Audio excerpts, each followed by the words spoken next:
I've studied Protheans my entire life. If I'd been shown the beacon on Thessia earlier... You would have needed Shepard's cipher to comprehend it. I still could have learned from it. Instead, my mother hid the galaxy's most important archaeological find from me. It must have been such a joke to her when I became a Prothean researcher. The penalties for withholding Prothean technology are among the harshest in Council space. Your mother's motives may have been simply to shield you. Perhaps. Thank you, Edie. I hadn't considered that. Huh. Well, now she knows how we feel. If they had said something about the beacon, we would have been able to look at it and see what it said. And now she's thinking the same thing. Like, she's an expert in Protheans. If she had access to it, even if she didn't understand it, maybe got something out of it. No, I agree. I almost called them the Liaras. I'll just name them the Liaras, the Garruses. Yeah, if they had just shared it, they should have shared it. They didn't. This is kind of on them. How did this happen, Shepard? My entire civilization. The Asari's history. The Protheans made it a lie all along, and I abandoned my people to hunt for the catalyst. Liara, you had nothing to do with the attack on Thessia. Nothing to do with it? I told those people on Thessia we'd save them. How many Asari died because I demanded their help? None. Shepard, that isn't true. You've been warning your people for 4 years, Liara. There's not a damn thing you should feel guilty about. If we move fast enough, they'll have a chance to survive this, to start again. We lost Thessia, but we haven't lost the Asari yet.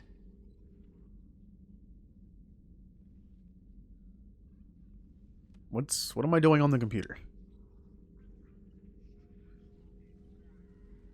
Helping the refugees. That's something I can do. It's something I owe them. I knew you'd think of something. I still need some time, Shepard. But thank you.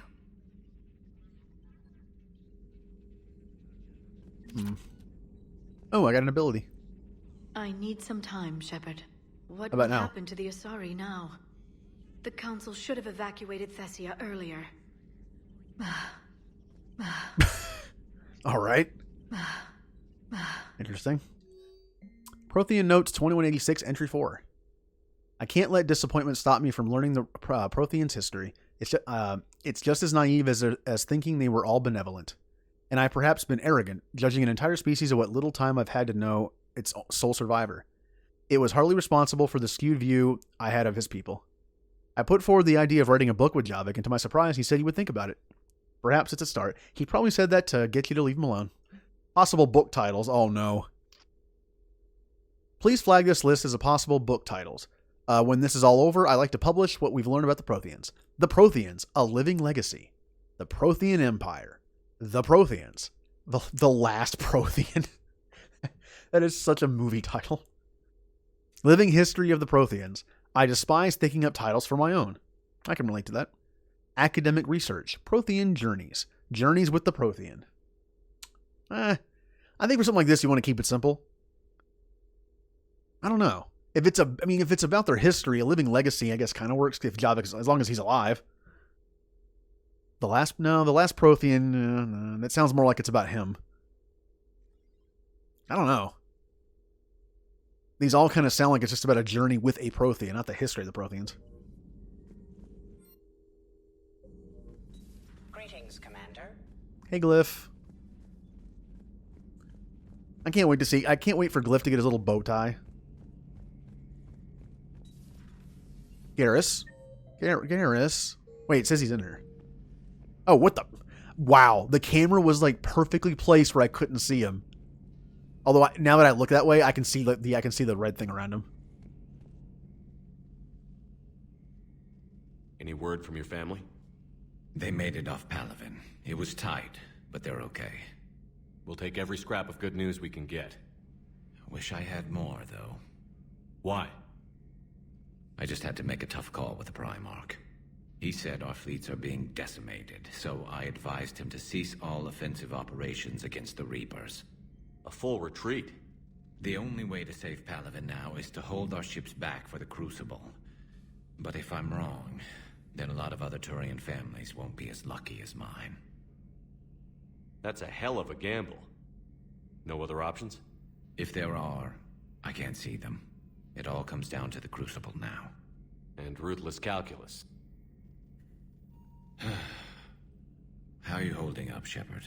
This all has to be taking a toll. There's only so much fight in a person. Only so much death you can take before your friend picks you up, dusts you off, and tells you you're the best damn soldier he's ever met. We'll get through this. We always do. Power? Yep, there it is. I'm unlocking all the second powers. Not something you can ever get used to. Seeing a world go down like that. Thousands of years of civilization on fire. But it wasn't your fault. Thessia was already gone by the time we got there. And maybe have you checked on Liara? All right. She must be devastated. That's not something you ever forget. Shepard, this is when you take all your anger and frustration, bottle it up, then use it to rearrange every molecule in Kai Ling's body. You'll get your... Maybe later. Oh. All right, now I talk to him. And I need to go back to... I think I got everyone in engineering. Java. Yeah. I might as well take a look right here. Yeah, I can just go straight to the armory. You know, I don't think I've seen anyone in the armory besides James and Cortez. I'm sure at some point maybe one person goes down there to talk to him, but I don't think I've seen it yet.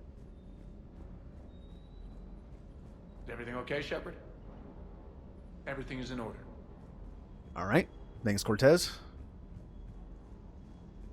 Hey, for what it's worth, I know how it feels to lose like that. I know that doesn't make it easier, but you're just human like the rest of us. If you're trying to make me feel better, it's not working, Lieutenant. Hey, everyone on this ship knows you did all you could. You need to cut yourself some slack.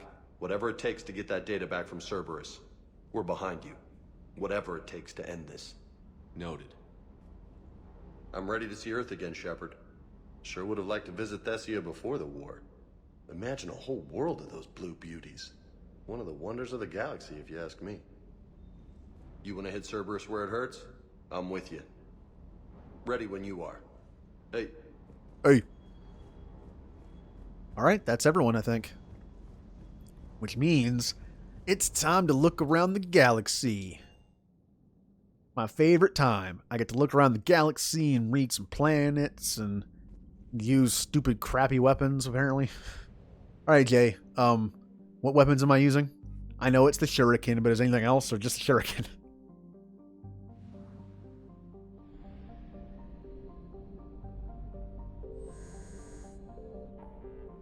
Not stalling, I'm going. No, God, there's more levels. Okay, hold on. Good.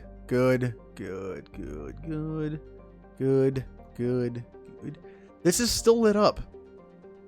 But there's nothing here. I don't get it. There's nothing there. Apparently that system has been eaten by the Reapers. Garrus? Okay, so Hourglass Nebula is new. Remember that. There. Oh, the Quarian places are gone. The Nubian Expanse is also new. That's also new. There's the fuel I forgot to get there.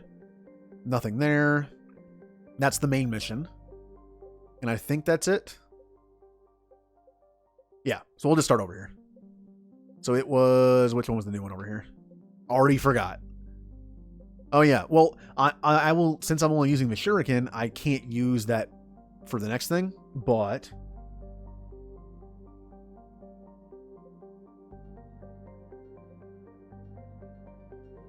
Okay, we'll go here first. Hourglass Nebula.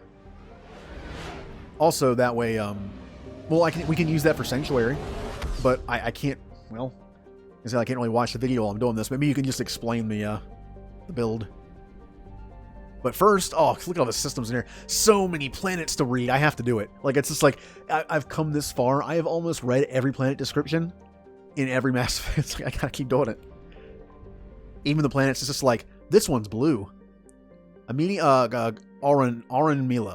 A medium-sized gas giant, Auran Mila is close enough to its parent star to suffer massive changes in temperature during its day and night periods. This leads to powerful convection currents and storms throughout its hydrogen-helium atmosphere.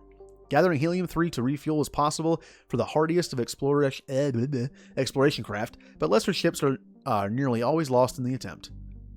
The planet is within the frost line of its solar system, where icy-colored gas giants do not usually form. Oh look, it's that again. Up Garrus's weapon damage. Well, I have the one for sniper rifle, but not assault rifle. Erinley. It's a garden world in its last stages of habitability. While its soil still supports agriculture, its animal biodiversity has fallen to record lows, and the most successful remaining life is toxic blue-green algae and insect-like pest species. A large Solarian colony is trying to restore biodiversity to the planet, but setbacks are a fact of life. Mineral and fuel mining remains lucrative, however, and the planet has a thriving spaceport that refuels many ships passing into the Terminus systems. Oh, well, yeah. That's the thing, he's always, oh wow. Not only is your, like, you know how your Garrus is like the one that always dies? Mine has always wanted to use ARs this whole time. I want him to be Sniper Man, but he always has the AR out. He watched the video too. He wants to be that. Aganju is an extremely large rock planet with a thin atmosphere of hydrogen and carbon monoxide. Abundant in both copper and platinum, the crust has been scanned by mining bots from the other planet, but the specialized equipment to work in the planet's heavy gravity, more than 5 Gs, has created prohibitive costs, and so the planet is largely unexplored. So not worth it. Well, it's just like ever since, like when you know in Mass Effect 1, he really isn't known to be a sniper. He's just kind of there. But 2, you see that scene of Archangel using the sniper rifle. You see the scene in Mass Effect 3 where he thinks he's the best sniper ever. That's why I make him a sniper. Plus, I just got the Widow, so. Ulukun, Sky Harvest, is a standard gas giant composed of hydrogen and helium. The spacefarers from Erinley gather helium-3 from here rather than Auran Mila, as its atmosphere is much more predictable. So what weapon does he use? Saying he could snipe, I'm guessing. I mean, Matic. Matic's like the one that kind of snipes. I found something. Ooh. What did I find? Hell, depending on how late I stay up tonight, I might be starting a new game of Fire Emblem tonight. I think I'm pretty close to beating it. I might be starting the Golden Deer tonight. Weirded out. Oh no. Is it going to be a weird weapon? I don't think I need the gas, but I'm grabbing this anyway, just to get it over with. Oh, the Typhoon.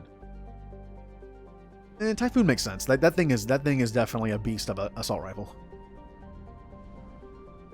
Oh, look how far away that is. All right, let's go. Whee! Look at this Venn diagram here. All right. Ooh, look at how many planets I get to read about. Let's start this one. Nephros, or Restless Sleep, is a relatively small hydrogen-nitrogen gas giant. Its atmosphere is home to spectacular winds of up to 350 kilometers an hour and electrical storms up to 700 times the power of those on Earth, which indicate that its hydrogen clouds contain moderate amounts of water vapor. Cool story, planet. Winrum. White Knight takes its name from a Solarian story in the Romantic period of a knight who refused all temptation to riches, carnality, and even flavorful food until justice was served to the poor and oppressed. The planet is so named because of its white, highly reflective surface, composed mainly of titanium dioxide and ice, and no atmosphere to speak of to dim its albedo.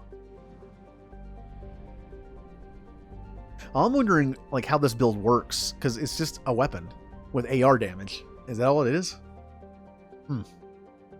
Deritar. Though ancient riverbeds crisscross the planet of Deritar, photodissociation has long since dried up the world.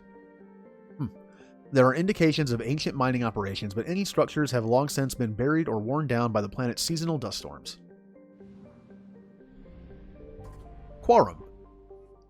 A scorchingly hot planet close to its parent star, Quorum was bombarded by comets and asteroids during its earliest geological periods. As the solar system stabilized, these occurrences leveled off until the planet became geologically inactive. Its nitrogen and helium atmosphere is extremely thick due to heavy metals, making the planet's core very dense. Unfortunately, these metals are deep below the crust, making mining impractical. Aw. I decided to give it one pulse there. Tunfagel. First charted by the Solarians, Tunfagel, or Hard Heart, is noted for its platinum and uranium deposits, making robo-mining a lucrative activity. While the surface temperature is well within the range of comfortable EVA excursions, the extremely dense planet generates a dangerous gravitational pull 5 times that of Earth. The Solarian miners exploiting the planet, derisively nicknamed planets such as these Elcor tourist traps. Well, that's kind of not nice. It's stereotypes and such.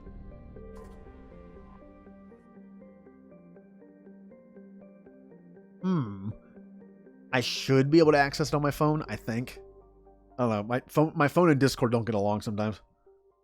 Allingon, or Allingon, deceptive, was so named by Solarian scouts because of their probes landed on the planet. Their instruments started going awry. This turned out to be due to the high concentration of magnetically active percolase, or magnesia, in the core and crust of the planet.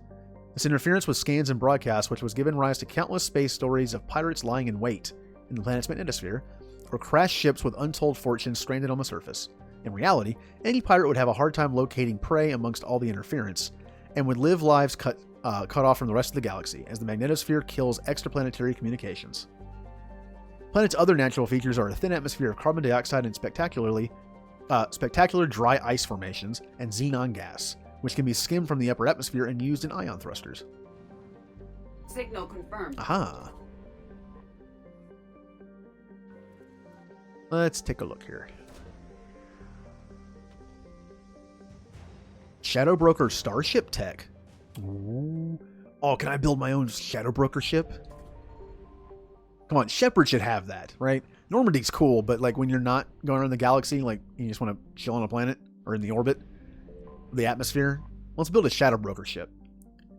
Antiqua, or fused metal, is so named because of its spectacular craters. A planet high in various grades of iron oxide.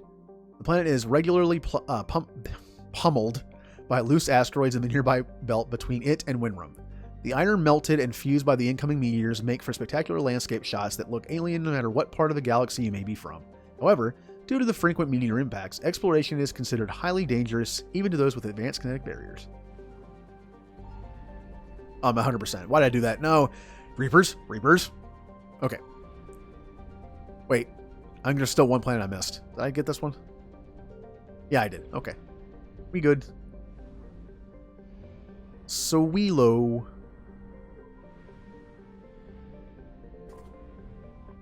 Issa. A rock and ice planet, Issa has a thin atmosphere of methane and ethane. Its borax deposits, largely trapped beneath the ice, were never considered valuable enough to mine since synthetic substitutes and alternative sources became widely available. So, no one cares.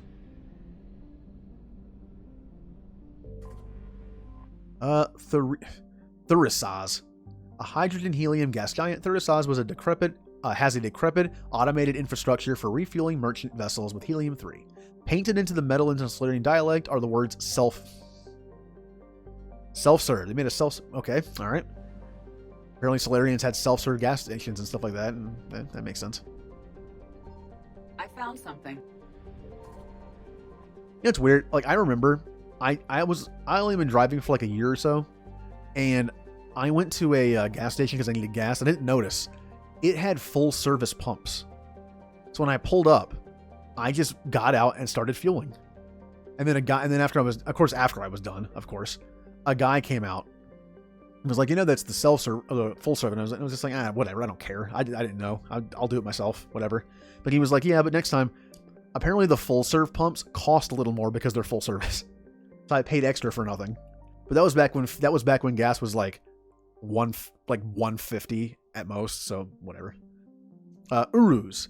A large rock planet with a pressure cooker atmosphere of nitrogen and argon. Uru's silicate-rich crust is relatively low density. It was largely ignored by the Solarian explorers who first charted the system. I don't even know if full serve I don't even know if full serve gas stations still exist. I have not seen one in a long time. Oh yeah, when I first started driving, gas was under $1. Although that was rare. That was during a time when gas went way down. I don't remember why. So it was just coincidence that it was like 90 some cents when I started driving. And then over the next like 5 years proceeded to go way up. Hagalaz, a second-tier garden world that receives little attention from the galactic community. A Solarian mining expedition initially discovered the planet, which was promptly strong-armed away from them by organized crime figures. The planet's exploration rights were then sold to the highest bidder, which led to a brief burst of mining colonies in the 2000s. Most of those were abandoned when other planets were found with more accessible resources. Though Hagalaz has a nitrogen-oxygen atmosphere capable of supporting life, its rotational period is slower than Earth's, making its day and night 98 Earth days long.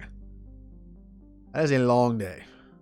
The intense heat on one side of the planet and the extreme cold on the other make for violent storm cells whenever the sun is rising or setting. As a result, the flora and fauna of the planet have developed the capability to live in cycles of ice, flooding, baking heat, and dramatic air pressure changes. The biota of the planet has been largely unexplored by the exotic pet and garden trades, since simulating their natural conditions is problematic for the average consumer.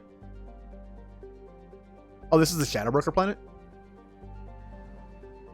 Oh, that's why I found the Shadow Broker plans. All right, it's making some sense now. I didn't remember the name of the planet. Oh, look at that.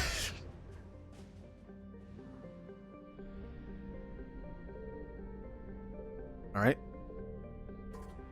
Did I read this one? Yes, I did. Okay. Wait, did I? I don't think I did. Methahelion, the Solarian explorers who named the system of Solomon President. Yeah, I did. Okay. If I didn't, it's one of the planets that sucks. Okay. I think we're good. Oh, this one. This is the one I didn't get. Ensas. A large rock planet. Ensas was once under development by a consortium of robo-mining interests, but an epidemic of accidents and sabotage cost the lives of hundreds of workers and eventually drove them off the world. Despite numerous accusations among the mining corporations and a dozen or so more trials, popular opinion holds that the real saboteurs were never found. Batarians. I'm just going to say it.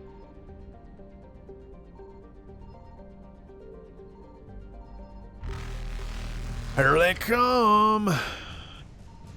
Oh yeah, I need to gift the sub at the end of the stream. Like, it was like, oh, if I get caught by the Reapers, nothing stupid happens. Like, oh yeah, I already did. There's something else here. Successful. I must find it. Aha. And run away. Reapers eluded. Next. Thagan.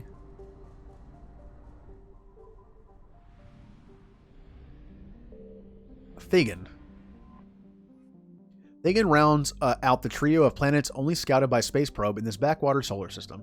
A frozen ball with significant amounts of tin in its crust, Thagan has a fractional atmosphere with a trace amounts of carbon dioxide and carbon monoxide. Strange radiation emissions have been charted coming off of Thagan, but it is unknown if these are from radioactive elements or merely a star's radiation affected by high albedo surface.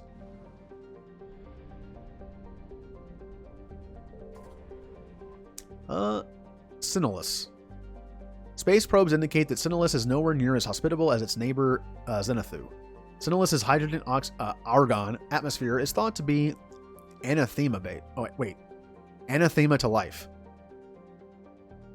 Why bother? Whatever. But the presence of borax on the surface spawned by a boron-heavy core indicates the planet may once have had water. Zenithu. Believed to be a post-garden world, Zenithu has large deposits of calcium carbonate in sedimentary rocks, indicating it may have once had plate tectonics and even plant life. Its swirling clouds of dust and snow may have occurred more recently and blocked the sun, creating a massive extinction event. Its surface gravity is comfortable and its temperature tolerable by most sapient species. Signal confirmed. Igella. Only known from scan data picked up by space probes, Igella is currently classified as a dwarf planet. A warm, barren rock, its thin atmosphere is composed of carbon dioxide and oxygen. Significant alumina and deposits in its crust make its density and gravity very low indeed. Now what am I going to find on this planet? Maybe some money? I'll take some money. Everyone likes money. Terminus freighters. Oh, well, maybe there's money in them. I want to buy the black... I have the Widow, but I want to buy the Black Widow and the Paladin. But after I buy... If I buy both of those, I have, like, no money after that. No, I already did that. Anything else here? 100%? No. Good. Faster than light. All right. Successful. Back we go.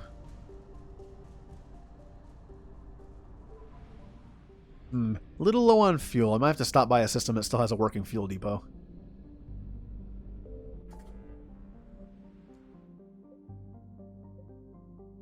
Let's see.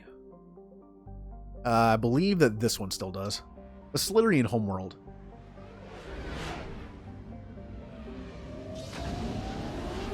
Wee. And it does. Okay. And we are good. So I think there was like 3 more systems, and there's one N7 mission, and then it's just going to be... then it would just be the Sanctuary mission. Let's see. Although I think I have one fetch quest to turn in, but I might as well keep going because I'll probably find another one.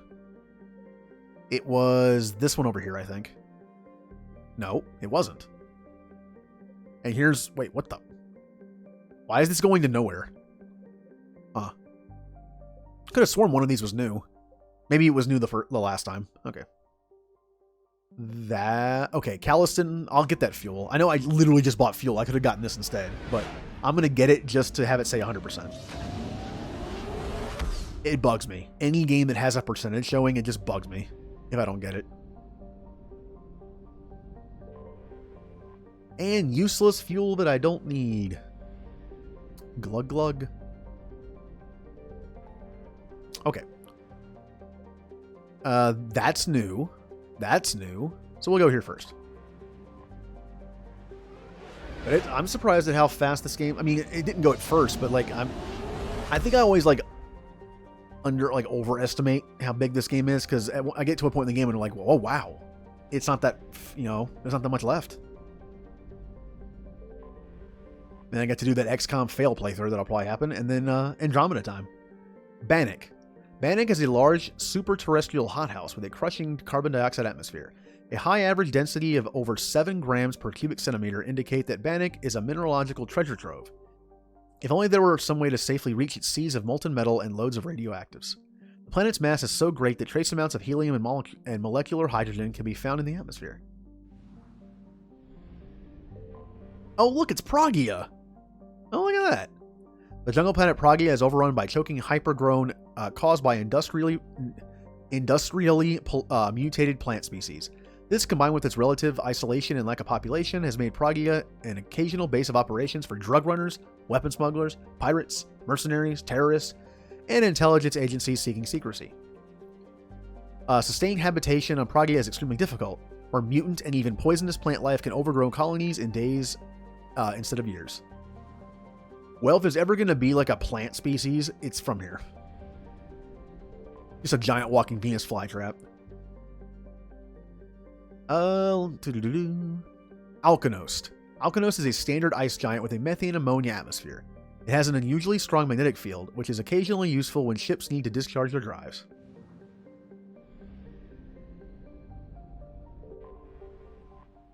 Gamayun, well,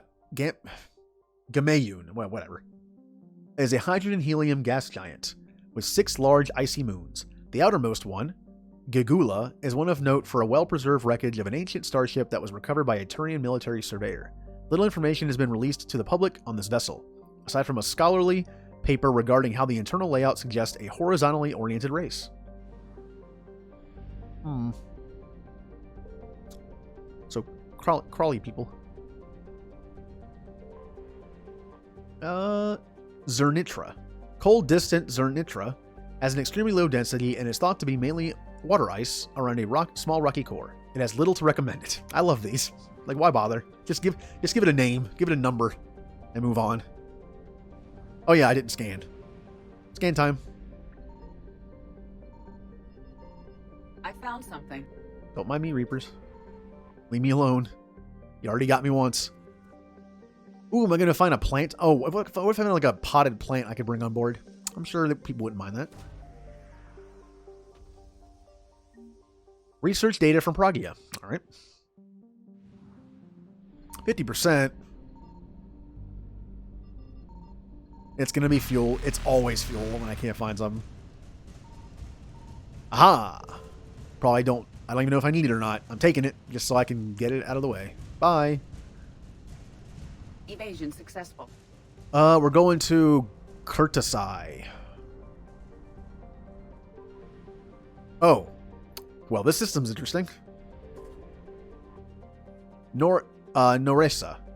It's an unremarkable methane ammonia ice giant with a small family of icy moons. It is likely that the planet system, or the system, had additional worlds earlier in its history, but these have been swallowed by the aging oh, it ate them. All right. The system's an elderly, metal-poor population 2-star, broadly similar to Arcturus. So the sun ate all the planets. Signal confirmed.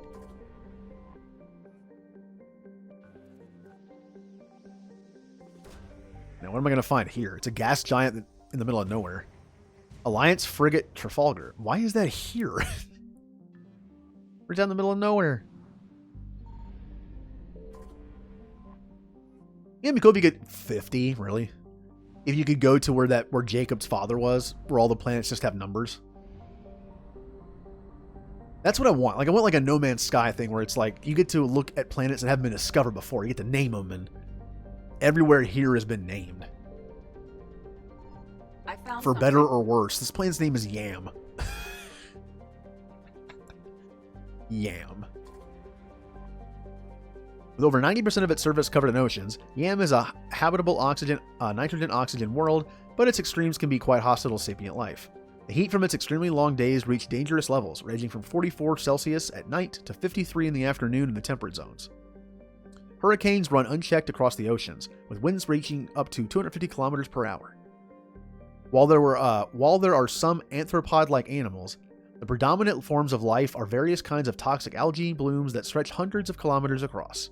However, other biohydrocarbon algae blooms are suitable for use as biofuel, and farming the green gold forms the backbone of Yam's economy. Oh, forgot to. Am I gonna get some algae? Come on. Or maybe it'll be like tech to use algae on the Crucible. Or it'll be an Alliance Marine Recon unit that's reconning algae. I want it to be about the algae. Tefnut.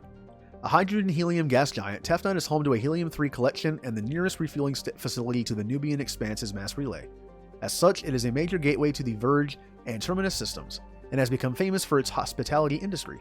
Tefnut's motto is known throughout the galaxy, like home, only better. Let's see. Visitors here can stay at expansive resort stations, watch locally produced entertainment, buy mind-affecting substances not welcome in Citadel space, and rent companionship. Resources are shipped in from Yam at substantial discounts, allowing the small space stations to have surprising luxuries such as edible arthropods and large amounts of fresh water. Why is that? Okay, I don't want edible arthropods. Ugh. Yoop. Might not have been the best move. Okay, didn't get me. Good. Reapers eluded. All right, this system's done. Not much here. Not much here.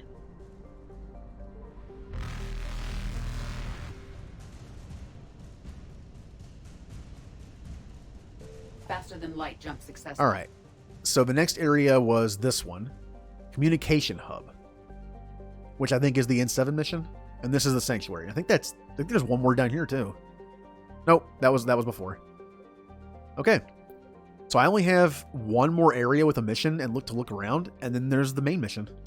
Cool. I did want to get to the point of no return before I end the stream tonight. So that's Sanctuary. I barely remember the Sanctuary mission. Again, like the later I get in the game, the less I remember. Junkro. A hydrogen-helium gas giant with traces of chlorine and sodium in its upper atmosphere. Like Uranus, in the Sol system, it is tipped on its side, its north pole facing the star Newton. Can I probe it? Hey, Edie. Do we have any spare probes?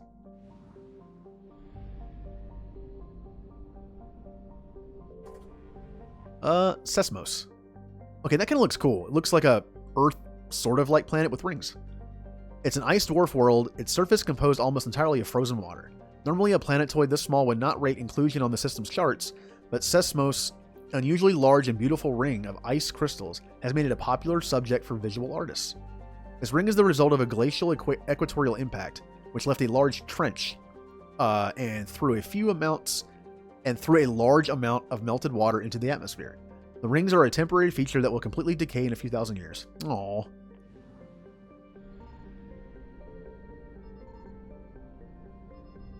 Now, it's probably just the mission here, but I'm going to make sure there's no fuel as well. Just to be sure. Just making sure. Alright. Clencory. It's a rock and ice planet with an atmosphere composed of chlorine and argon. The frozen surface is mainly composed of potassium with deposits of iron. Clencory is famously claimed by the eccentric bolus billionaire, Kumun Shoal. His once ridiculed visions of beings of light protecting organic life from synthetic machine devils don't quite seem as far-fetched now. Oh, they changed it. They actually changed what it says. His private army of mercenaries are well established on planet, waiting for Huss to come knocking on their door. In all likelihood, they will be obliterated by the molten metal of a Reaper orbital bombardment on its way to somewhere important. Wow. But yeah, the beings of light. I think there's a theory that Shepard is a being of light, like inhabiting a body. That's why he can't be indoctrinated. And maybe he doesn't even know he is. Alright, mission time. Which means I'm using the stupid shuriken. I didn't read that, did I? I'll read it afterwards. Alright, now I have to take people that can use an SMG, right? No. No, maybe? What can Caden equip? Hello, Rasul? Hopefully I pronounced that correctly. How is your Friday going? I'm about to do a mission using the shuriken only because Jay in chat hates me. Let's see. Edie can use an SMG. Liara can use an SMG. I think that's it.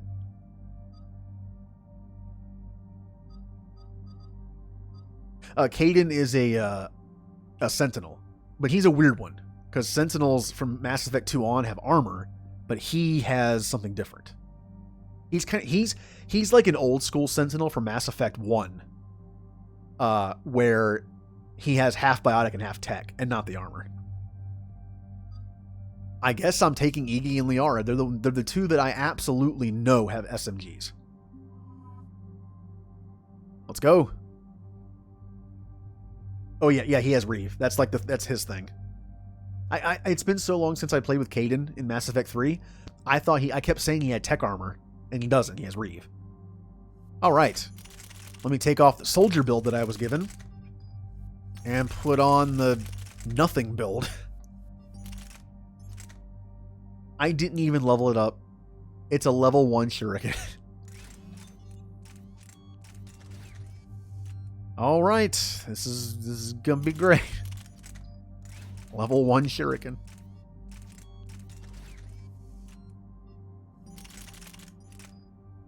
Level 1 shuriken on insane. I don't think it can get much worse than this in terms of weaponry. All right.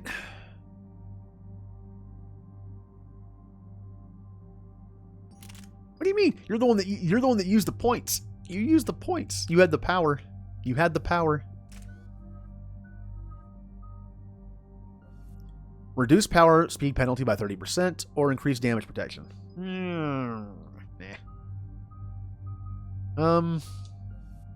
Damage by 30% or radius. I usually do damage for this.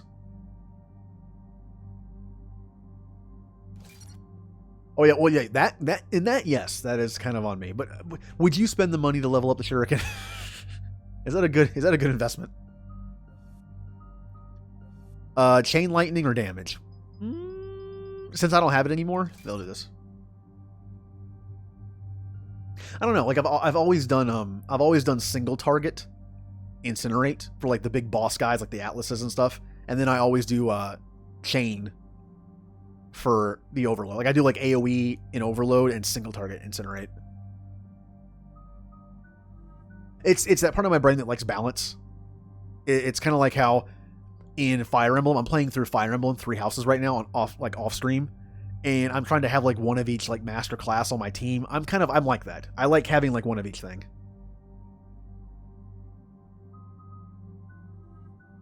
Kind of like in Final Fantasy 12, where you can have in Final Fantasy 12, the newer one, you can have 2 classes on each character. I did one of each. Like I know you can do like as many as you want of all of them, but I always do one of each. It's just I don't know. It's how I build. Or like in Pokemon, where I don't like to have more than one of the same type.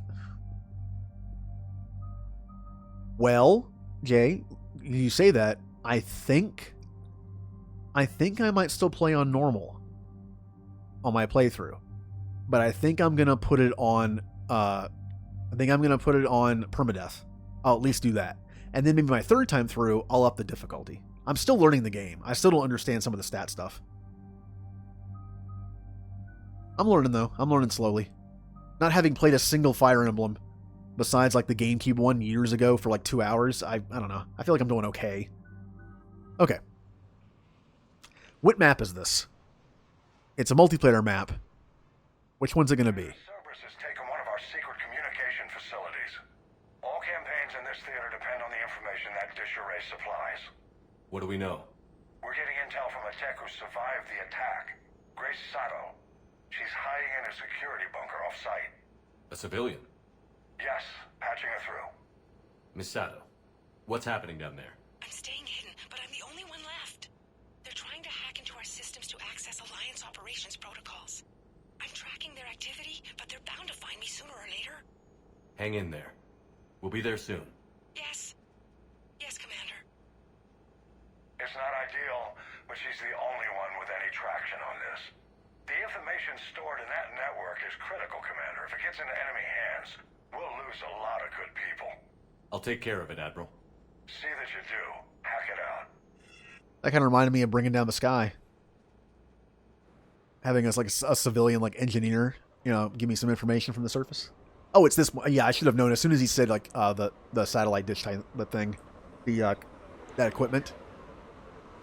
I should have known it was this one. This is not one of my favorite multiplayer maps. Miss Sato, we've landed. What are we looking at? Oh god, it's already bad. It's like I already forgot what weapon I was using. We'll keep them from hacking in. Oh, good. Turret. My turret.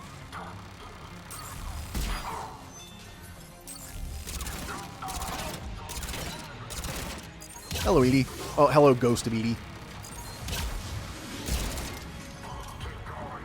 I don't think she gets the point of a decoy. She put that in the distance, in the spot between me and the turret. The turret was shooting her, but the bullets were going through the decoy, probably hitting me.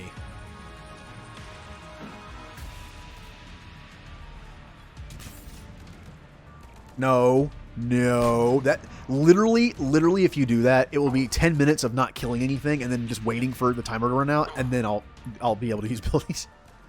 The Executioner pistol was doable because at least it kills things. This thing does not do anything.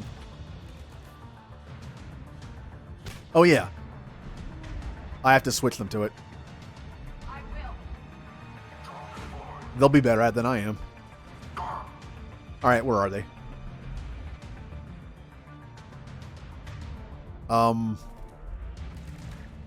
He's underneath, isn't he? This is why I don't like this map. Sometimes enemies get underneath this area and you gotta find them. Yep. Yeah, I killed something that only had 10% health left. Luckily, this is an N7 mission. I would not be able to do this on a main mission.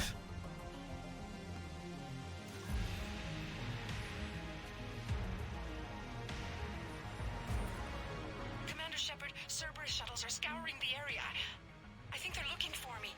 They're using comms to pinpoint Sato's location. Oh no. How do we... Nothing's changed. Oh. Just upload the next set of coordinates. That was creepy looking movement. Updating your nav point. What just happened? I heard an explosion and Liara's dead.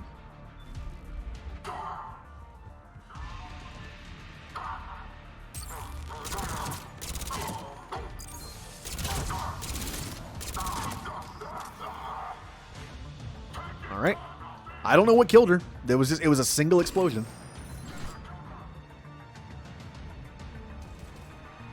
For the most part, nothing too special. It's just I have a channel point reward where someone can choose the layout of a mission. And Jay, it's been like an hour since I had a mission. I was just like flying around reading about planets and stuff. And he did it a while ago. And he said I had to use the shuriken. I also have one where I can't use abilities for 10 minutes. I made that one time, because if I had to do that for an entire mission, it'd be bad. Oh, that's not good. Oh, this is really not good. Okay. I think we're... Whoa. A lot of red.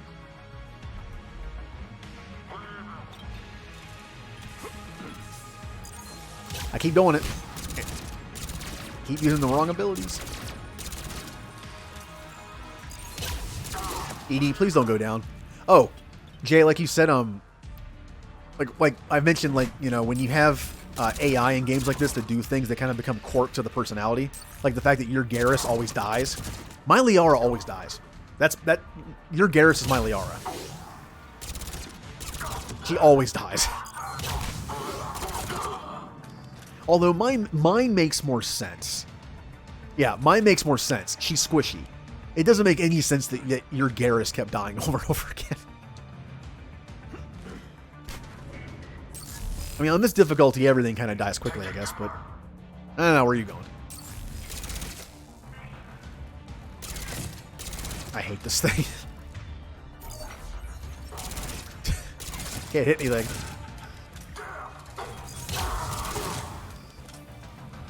Hello, smoke. Whew.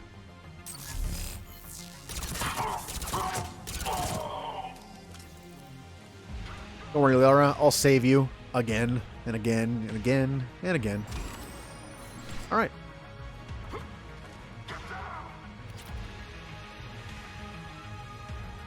I'm kind of disappointed I can't play multiplayer because with the game knows, like, when I have the controller support mod installed for single player, I can't play multiplayer. And because I installed the texture mod for when I was done all the other mods, I can't install the multiplayer controller mod now. I have to uninstall the texture mod to reinstall it, and I don't want to break the game. So, where is this person? All right, some of them are below me, of course. Okay, one second. You're going to do it. Ooh. Now, would you play Andromeda for the first time first? Or would you play the trilogy through again before you even touch Andromeda? That's not good. That's not good. That's not good. I'm stuck. I'm stuck on everything. I'm alive.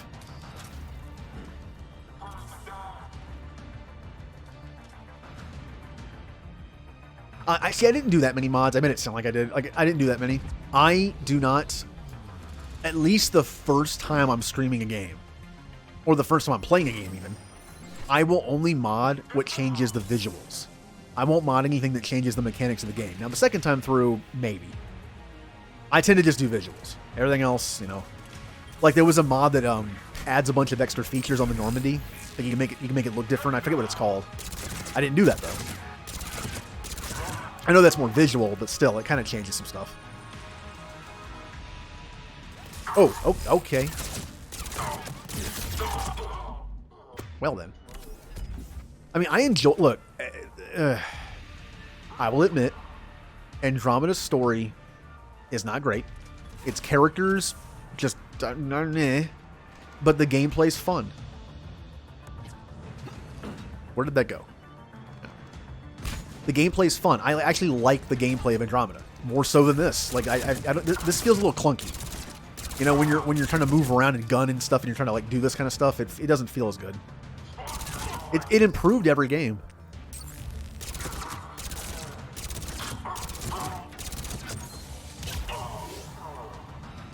Ugh.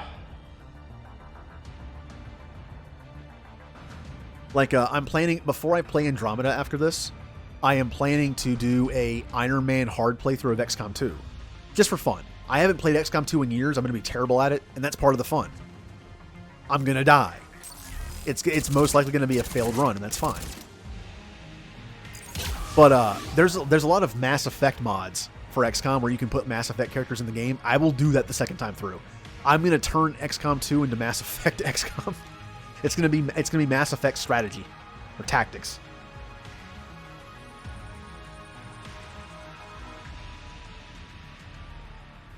And one other thing I like about Andromeda, making your weapons and armor. I kind of miss that. I liked crafting stuff. I wish it was a little more in depth, but it was fun. You can make some interesting weapons in that game with certain mods that you could build into it. Miss Sato, come in. Miss Sato, are you there? Ms. Sato must believe breaking radio silence would mean her death. We need the final coordinates. Grace, listen to me. Can't talk. They're right outside. You can make armor, but it all looks the same. Like, well, it doesn't look the same. There's only like, as far as I remember, there's only like 4 or 5 armor looks, and 1 or 2 of them weren't great looking. Like, I made one that was good, and then I put it on, and it was just like, yeah. But you can make weapons. You can craft them with stuff that you find. Like, it has like a resource system. And you can actually add mods to the gun when you build it. And some of the mods are cool. Like, you can turn it into a laser gun, even if it's supposed to shoot bullets. You can do other stuff like that. It's fun. I know you're scared. This is more than you signed up for, but I won't let you down. I promise. Okay, Commander. Updating your nav point with the last location now. But if you get to me in time, just hurry, please.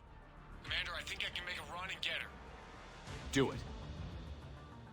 Yeah, Cortez the hero. God, look at us, the Shuriken crew. Wait. Okay, it didn't look like the Shuriken for a second, but no, we're good. We're good. We're good.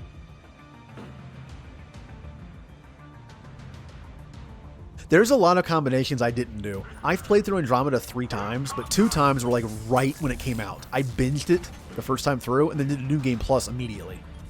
So, and then the 3rd time I played it, it's been a while. So I think I kind of just didn't delve into the crafting system until the 3rd time through. And I'm sure there's a lot of interesting combinations I didn't do. Also, Edie, your head's missing. Oh, there it is. There, no, it's gone now. All right.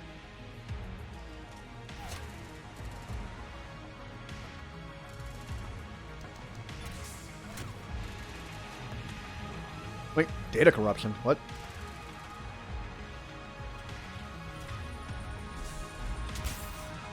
Uh-oh. Is there a... Well, technically, does she even need her head? I mean, well, that's the thing. Like, she has a robot body.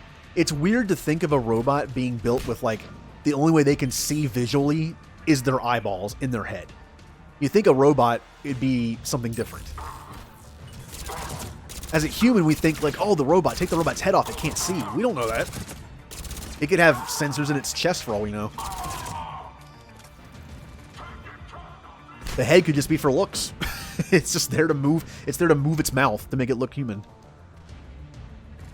But no, I'm pretty sure Edie's body actually does see through her head, though. It's like a humanoid body.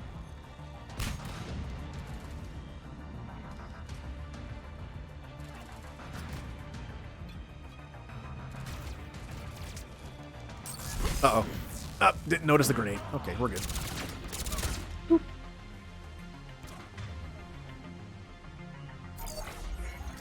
Get him, Blitzball. But after playing these games, I'm looking forward to Andromeda. It's weird. Like, part of me was like, oh, I gotta play Andromeda, I guess, at least once. I'm planning on playing through the Mass Effect series again at some point down the road. I'm gonna do a Renegade Kill Everyone playthrough.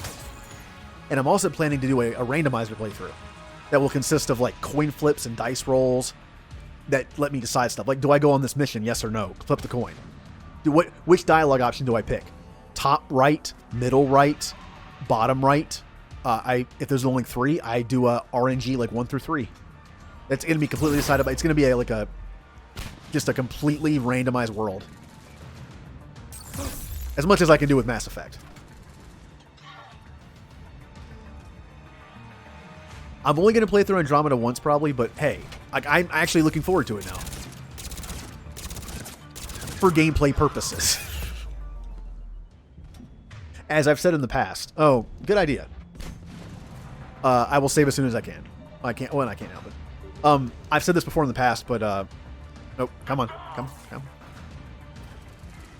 With Mass Effect games, it's usually like, this combat's pretty good, but when the combat's done, it's like, oh cool, combat's done, time for some talkie.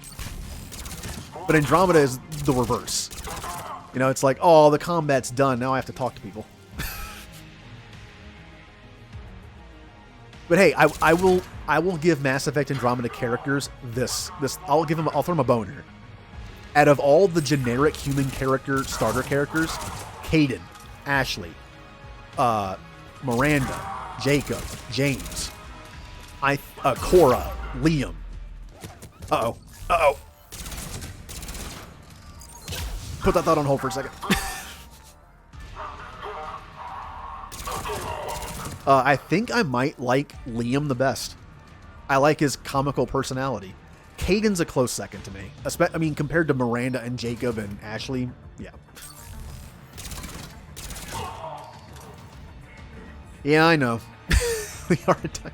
I like Liam because he actually has a sense of humor. I like that. Cora is Andromeda Jacob. It's not her fault she's boring. Someone has to be boring. Not everyone in real life is interesting. Oh, okay. All right. Whew. I really wanted to like Cora. I really did. But most of the time, again, it's not her fault that she's boring. That's fine. Some people can be boring. That's fine. She's more of she trained with Asari. That's a cool feature. She's a human biotic, which isn't, that's always fun.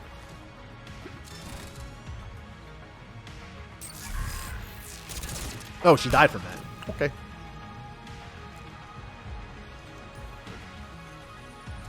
I mean, I was going to say Jacob is probably my least favorite generic human character, but again, it's saying he's the worst Mass Effect teammate isn't really an insult because it's a Mass Effect character.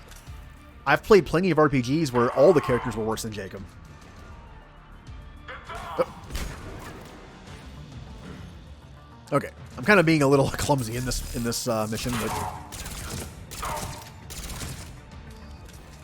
having the shuriken is not helping.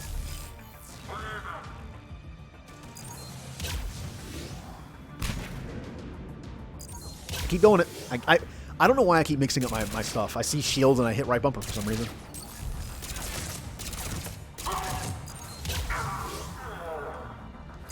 Nope, did it again. Although it is a good way to set up an explosion.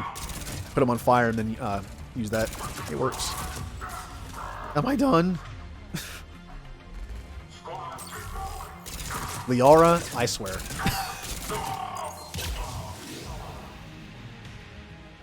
No.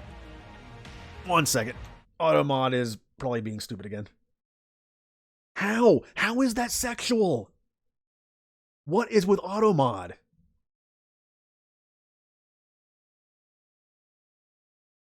Quickly. The word quickly is sexual. Apparently. Automod, thank you. Okay, yes. That is a reason. It's not that he's boring to me. Like, in the long... He is boring. I get it. But I want to like him. He's think about it. He's loyal. He's a good guy. He's in Cerberus, and he understands Cerberus sucks. But then they messed him up by making him a cheater in Mass Effect 3. Now, to be fair. Unless you're FemShep who romanced Jacob, you'll never know that. But I know it. So, where am I going? Okay. Like, if this is the first time I ever played through, I wouldn't know that. But I know it happens. I've never romanced him myself. But... Commander, they've almost got the doors open. Help! Got it covered, Commander. Ooh. Area clear. Picking up missiles Ooh. and heading Yay. to a rendezvous point. Good job, Lieutenant.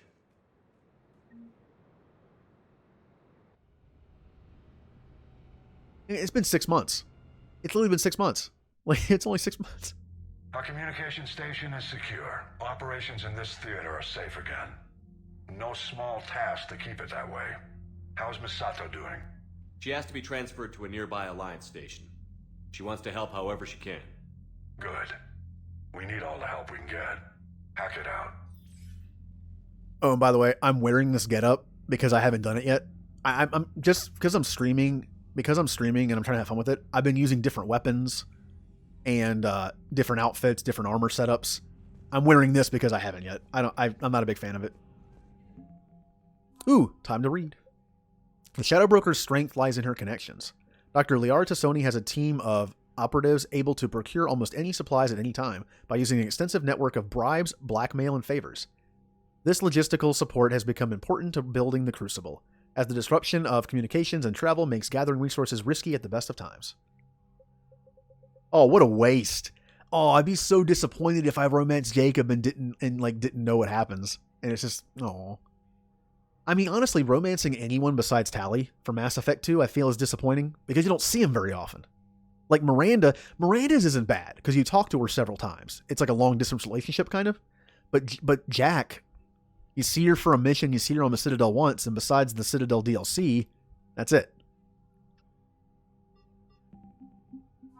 I always said that the FemShep romances were more interesting because they're aliens, right? You get to romance a Turian or a Drell. That's awesome.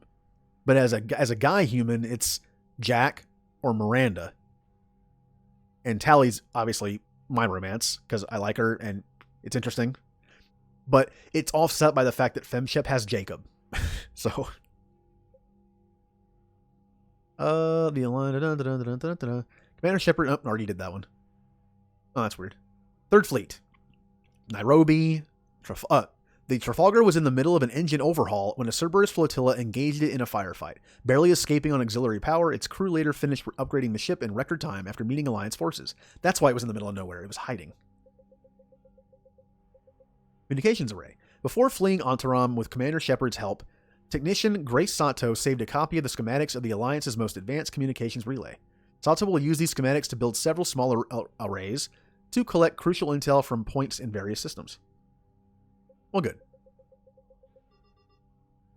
Oh, and I'm looking forward to Dragon Age 4. I really hope it's good. Please. But I had the idea, I was thinking, but ignore Mass Effect for now. I was thinking like, oh man, Dragon Age 4 could be so cool. We're going to Vinter and like we're going to get allies. We're going to gather allies against a common foe. And I thought, that's Mass Effect 3. That's literally Mass Effect 3. Gathering foes for a common cause against a common enemy, but you know what? I'll take it. It works. I like it. I like the feeling of getting like this, the numbers. I like this. I like gathering allies and stuff. I will take it. I don't care if it's not an original idea at all. As long as it's good, I'll take it. Oh,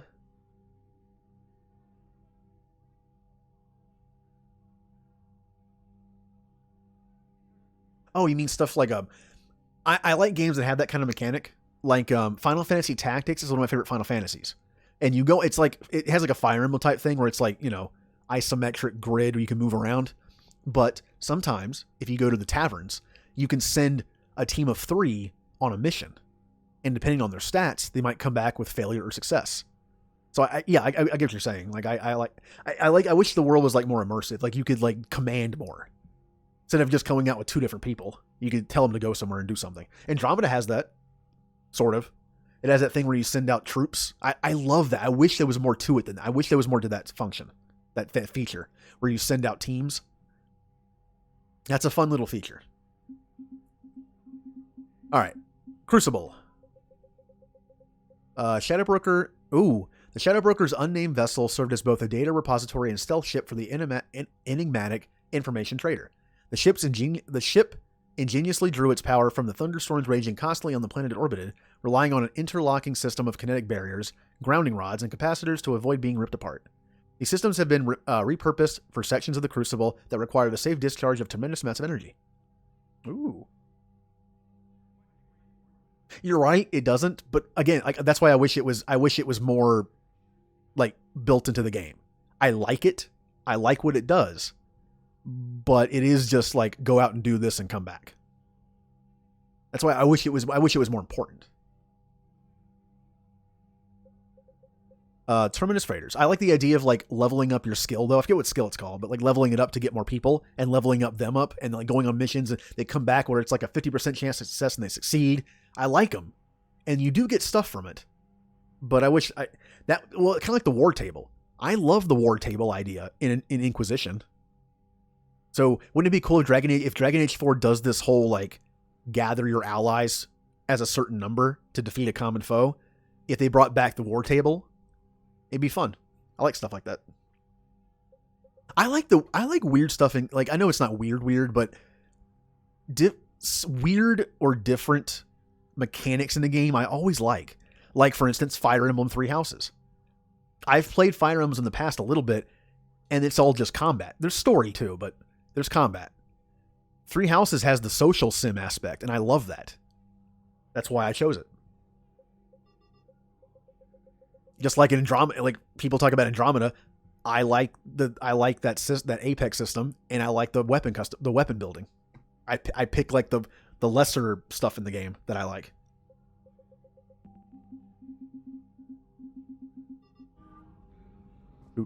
It's similar to like when Star Wars Battlefront 2 came out. A bunch of my friends got it. I got it. We played it. My favorite two playlists were the two that no one else wanted to play. Blast, which was like an 8-on-8 small map team slayer, and the one where you're in the Starfighters. No one wanted to play Starfighter except me.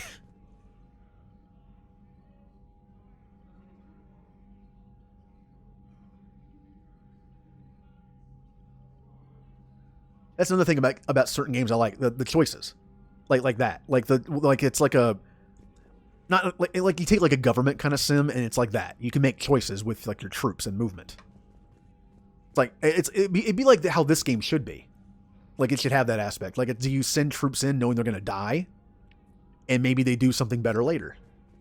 I love those kind of choices. This has it a little bit. Like when you make a decision to do something, sometimes a number goes down or up. Ooh, hey Jolie. Oh, it's going good. Going good. You having a good Friday? Are you doing a late night stream tonight? Maybe. Commander. Is unless anyone's in a weird place to be, I don't think I have to talk to anyone. Oh, Engineer Adams and Dr. Michelle are in a different spot. I'll talk to them. And I will talk to Tally just in case. All right.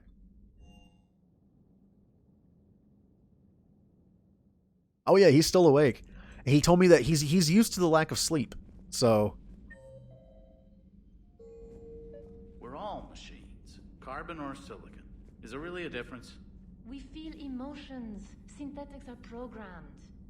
Punch me, I get angry. I don't choose. I just get angry. Our emotions are programming. But that's different. We are natural beings.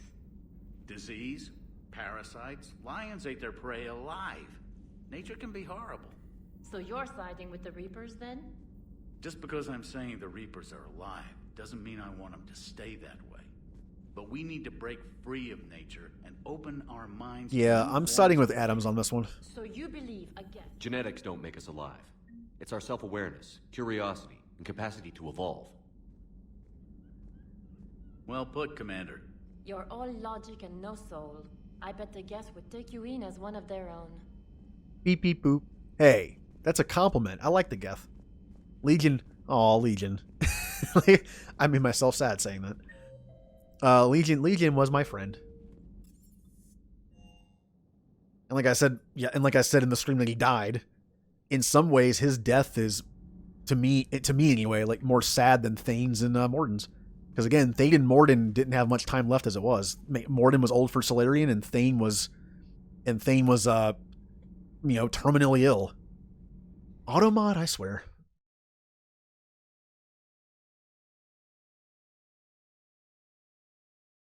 There we go.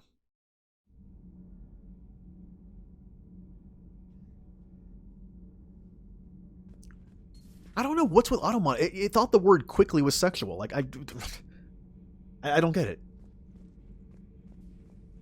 Commander. What was the thing that it thought Jay was saying was sexual? It was oh, what was it? I don't remember what it was now.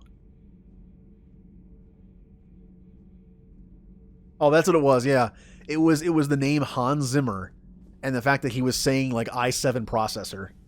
So it was like a combination of like i7 and Hans Zimmer, and it said it was sexual. Like, okay, all right. How do you see with only 2 eyes? Evolution has taken a strange turn in this cycle. Your Joker pilot insists I call myself Prothee the Prothean. I insisted he allow me to throw him out the airlock. Commander.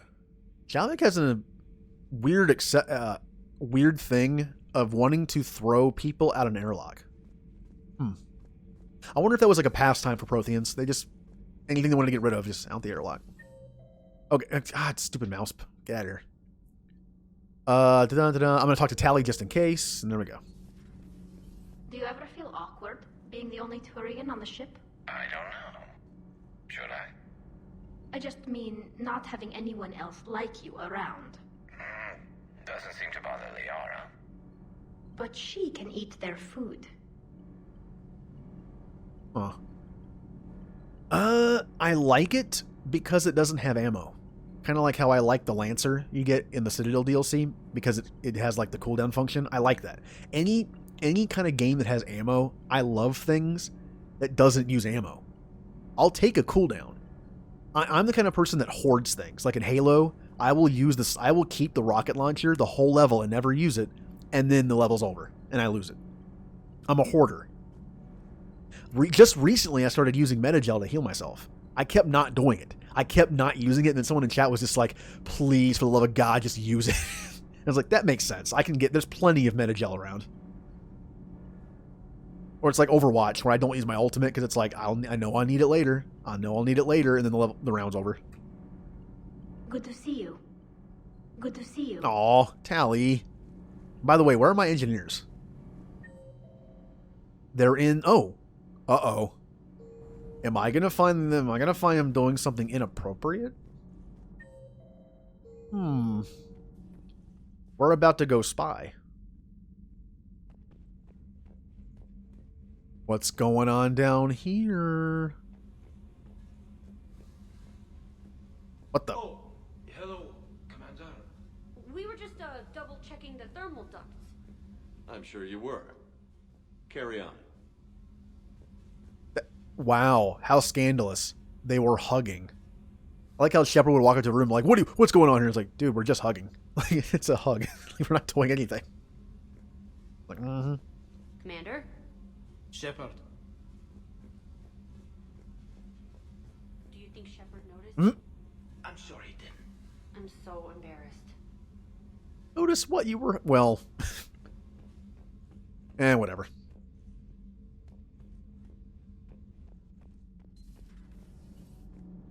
Oh, now see, Automod didn't block that. That's sexual. But Automod's a machine, it doesn't know. I guess we're good.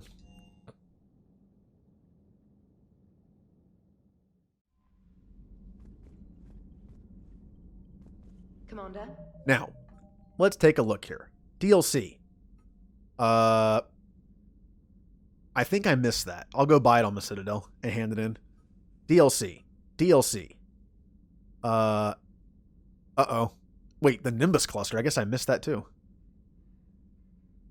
Let's go to the Nimbus cluster real quick. I'm going to see if I can get that. Nimbus cluster.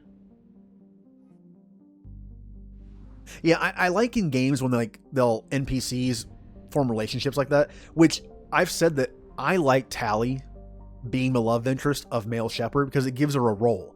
I love the role between Shepard and Liara, so I tend not to mess with it. I like Liara as almost like a second in command, confidant, best friend kind of thing. And Tally is the love interest. I feel like that's a good dynamic. Plus, she's a dork. You know what I mean? It's like I'm a good guy, engineer Shepard, and we're both giant dorks, so it works.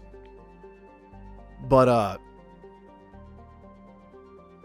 But the downside of that is if you romance Tally, that means Garrus is alone. I hate that. In games where it's like if you romance someone, they don't get together with someone else. I feel like, I ruined that. There's a thing like that in Inquisition, where if you get an NPC to get involved with another NPC, there's a third NPC who is alone that I kind of like. And I ended up screwing that up, and I left the one I like alone forever, and I was just like, oh, feel bad now. Okay, Nimbus. It was Nimbus, right? Nimbus. Where are you? Where are you, Nimbus? You think I would know the map by now? I don't. Nimbus.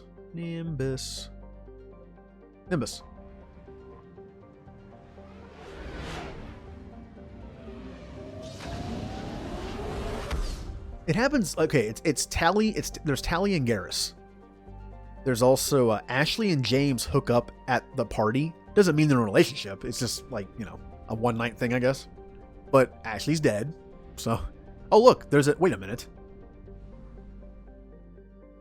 Did that unlock, or did I somehow miss that? It says 100% asset recovered, though. That means there's nothing there. But there should be something here. This is weird. I'm going to go over there.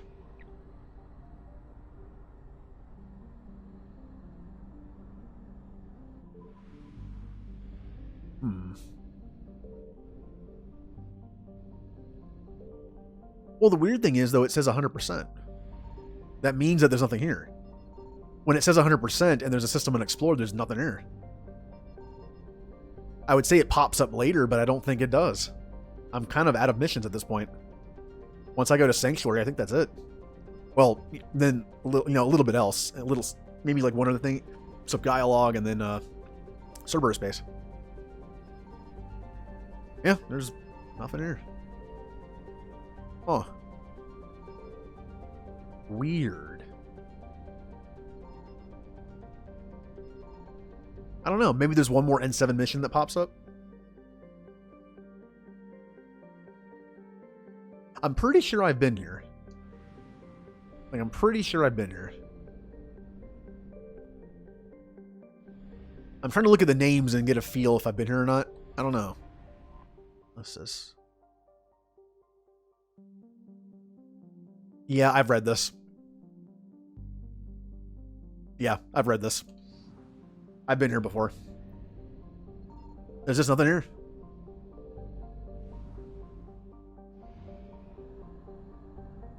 I don't know. Maybe there was just something that you did there that I don't remember that just went away, and that this system's still there.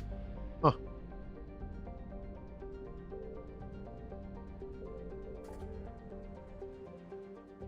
I don't know. Weird. Alright, I'm going to go back to the Citadel and turn in what I can and buy the things I missed, and then we'll head on to Sanctuary.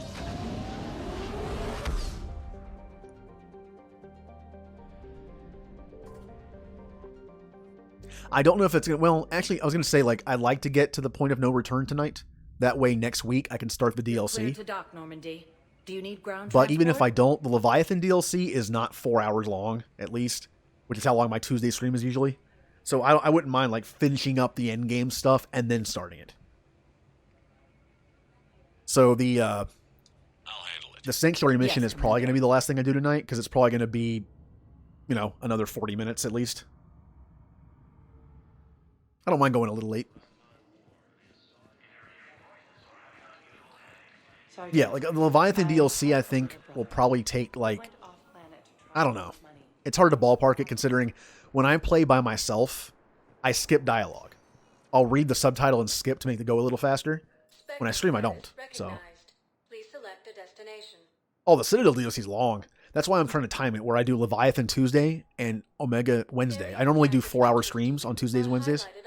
And then Friday, I do a 5-hour from 7 to 12.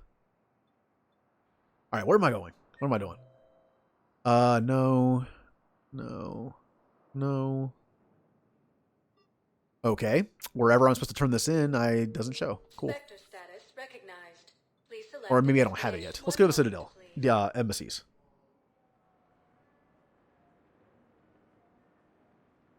But yeah, Citadel DLC can take forever, especially if you listen to the dialogue. That's going to be a long Friday stream. That's going to be like at least a 6-hour stream. In fact, Friday, I might start an hour early just to get through the Citadel DLC in one day.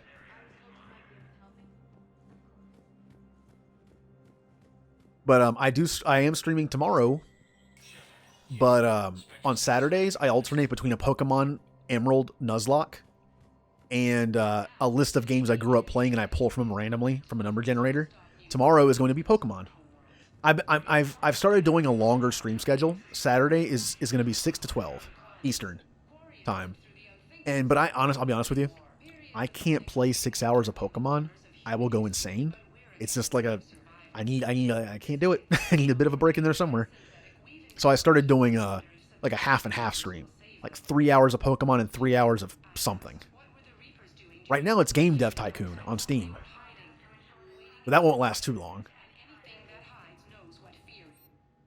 Oh, there's the encryption codes. Hey.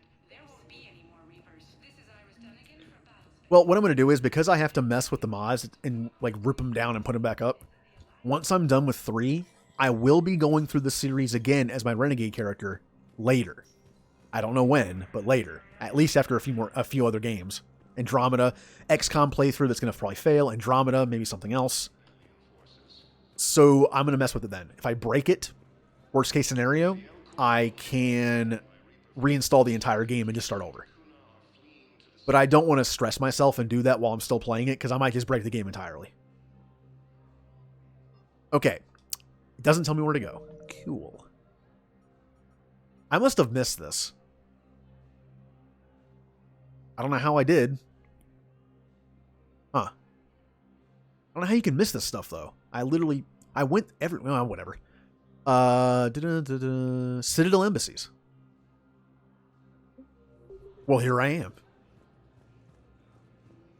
Where are you? No, it's not you. No, I know what I said. Divert forces. Hey, who wants some Cerberus codes? Anybody? Anybody want some Cerberus codes?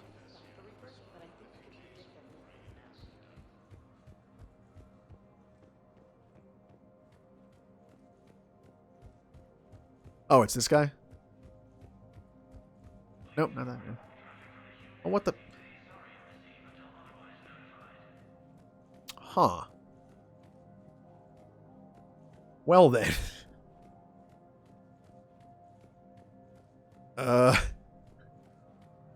Let me try leaving the area and come back. Because I bought it here, maybe it didn't spawn it properly.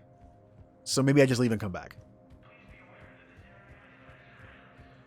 Well, that's the thing, though. I just got it. That was on the N7 mission I just did. And the N7 mission didn't unlock until, like, just now.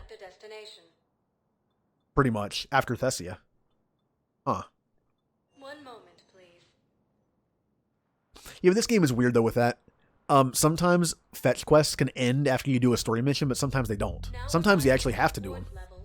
There was one that bothered me forever. You got the one that you have to turn in the Cerberus turret schematics. But I hadn't done a story mission yet, and you have to do it to get to the mission to get it. It threw me off. Oh, there it is. Wait, Officer Delk. Wait, why is it telling me he's at 4?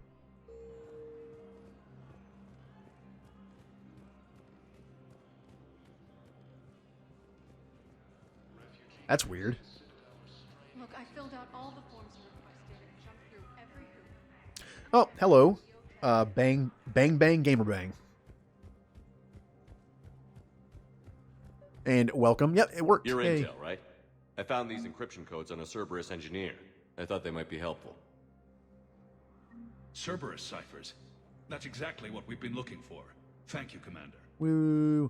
I'm good. Just doing the last like 30 or 40 minutes or so of my stream tonight with a mission. Yeah, are you having a good Friday? Although, depending on where you live, I guess, it might not be Friday anymore.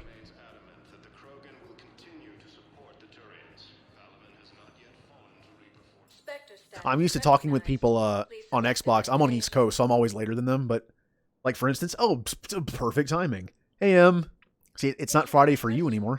Please consult Anavina terminal for assistance. I'm Commander Shepard. Yeah.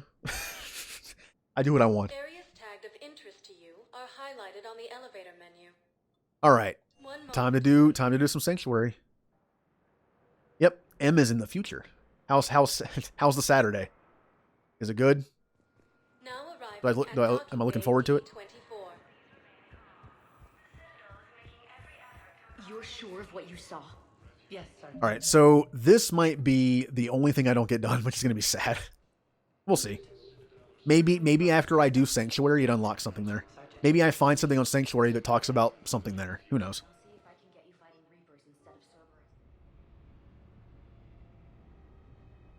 But M, how was your how's the drawing going?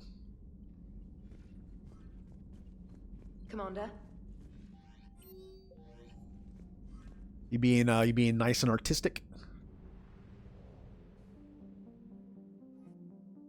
Something I can't do.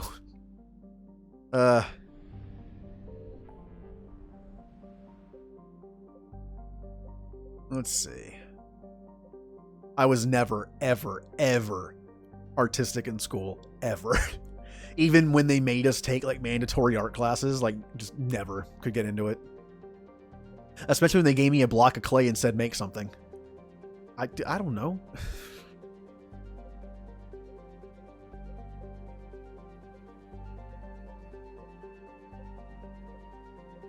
I think I'm good. I think it's time for. I still don't know why. Why are you flashing? Tell me why. It says 100%. I don't get it.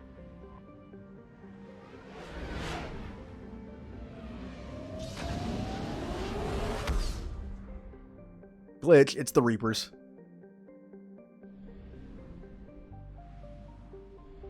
Oh yeah. I need to gift that sub at the end of the stream. I got caught by a Reaper.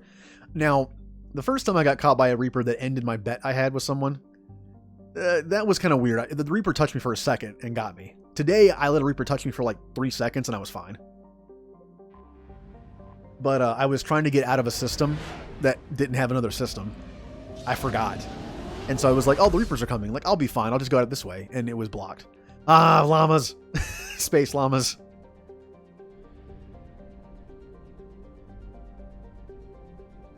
Hey, it's Horizon. What a weird thing they built Sanctuary on Horizon. Venture. Venture is a pressure cooker cooker of a planet, but its thick nitrogen-based atmosphere is also the source of wealth for a small colonist industry. Although Venture's high temperatures are brutal, the primordial soup is not as acidic as on other hothouse planets. This allows recovery bots to collect xenon from the lower troposphere. The xenon is then sold for use in ion drives and some electrical lights. Venture's gravity is relatively low for a planet of its size, making the recovery more economical than would otherwise be expected. Read that backwards. Than would expected be otherwise. Prospect. Hydrogen-nitrogen gas giant with 13 known moons. Early scans of the moons revealed dense deposits of heavy metals, prompting a resource rush by colonists from Horizon. Unfortunately, a galactic uranium surplus drove half the mining firms out of business, and the moon's surfaces are littered with the bodies of executives who committed suicide by airlock. That got dark very quickly. Today's mining corporations hold more diversified and substantial portfolios. You know, being Space Game and reading about corporations makes me think of Outer Worlds. Prospect is within the frost line of its solar system, where ice giants. Again, every planet says this. Like every other every other gas giant you read about, it's an extrasolar capture. Well, yeah, because they lost more. I guess I don't know. Well, yeah, kind of makes sense. But man, I love how in Outer Worlds they make you hate the corporations so much. And I like to think that my character in Outer Worlds was. I wasn't planning this. I wasn't role-playing the role at all. But my character and myself were both growing this way. At first, I was like, I'm going to be neutral. I'm not pro or con corporation. I'm just going to go about my business, do whatever. And by the end of the game, I was just like, I'm going to burn all the corporations to the ground. That was me and my character. A temperate world that has hit the sweet spot for carbon-based life. Horizon has a nitrogen-oxygen atmosphere maintained by abundant plants and bacteria. Its soil is particularly compatible with Earth vegetation, and so a thriving human colony has sprung up. And then the collector showed up and took a bunch of them. Yay. Horizon's population is in flux. Yeah, I know. That's so bad. What a bad way to say it. Yeah, the population can just fluctuate sometimes, you know. A collector attack in 2185 inflicted significant casualties. Refugees have been streaming to the planet since the Reaper invasion began. Since many land illegally, there is no way to accurately track population. Although many colonists resent the newcomers, others have embraced Horizon's new role. Advertisements for Sanctuary, its main refugee center, can be seen galaxy-wide. Wait, what? Oh, the thing. Yeah, the thing. The thing. You mean, am I gonna make Garrus a space god? I'll try. We'll see. I'll see if it works. Maybe on this difficulty, it might not even work. Reset Garrus's powers.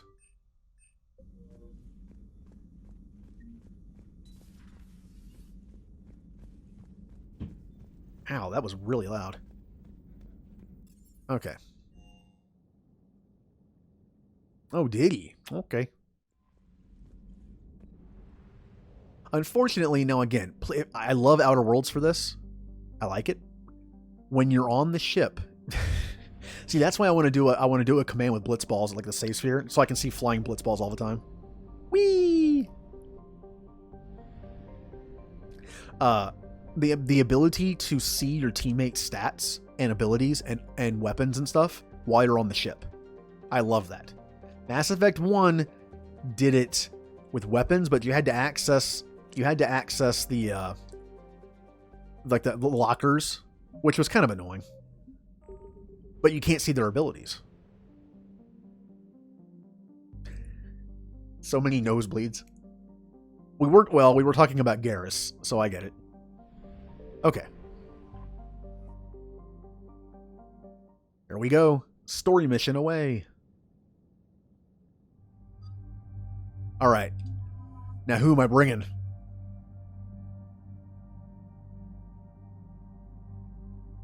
That would make sense because I forget about that. All right. Who am I bringing with me? I do not want to bring Edie or Liara because I just used them. That's the rule.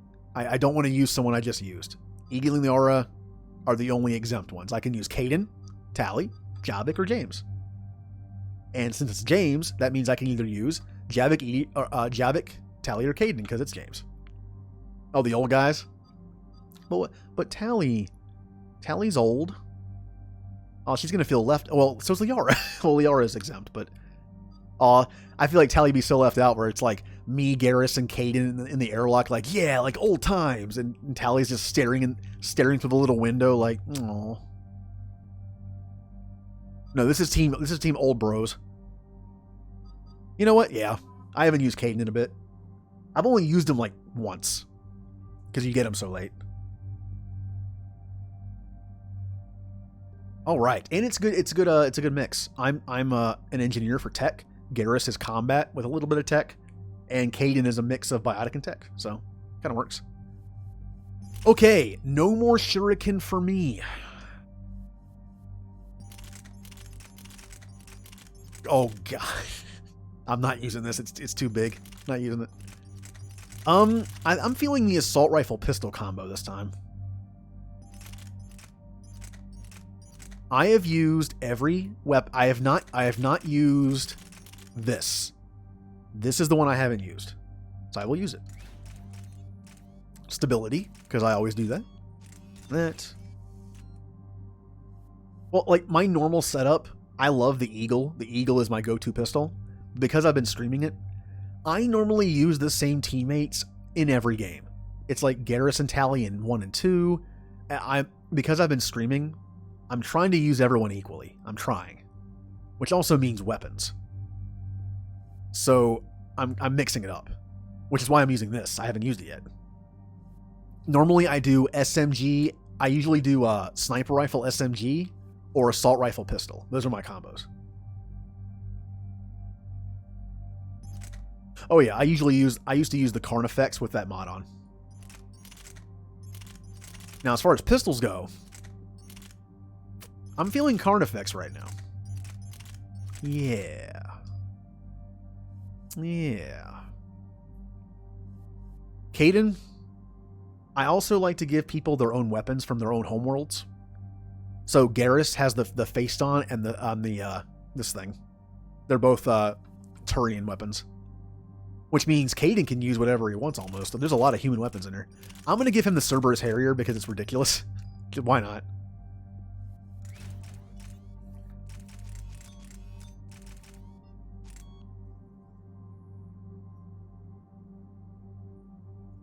Yes, any weapon that has a cooldown effect, always put ammo on it because it increases it above 100%. I love that. And when I played my first time through, on Insane, and I used the particle rifle to save ammo. Now, this is an AI using this, so it really doesn't matter besides the damage. Okay. Pistol. You know what? You can have the Eagle. You can take it. Okay, so it was Typhoon. What mods? Does it matter? I should really look this up, but it's hard. Like, I have to like alt tab out of the game to look it up. That's why I kind of avoid doing that. Because I have had Mass Effect 3 crash on me once alt tabbing. Ammo barrel extension. Makes sense. Wait, ammo? I didn't think the ammo affected the AI. I don't think AI can run out of bullets, can they?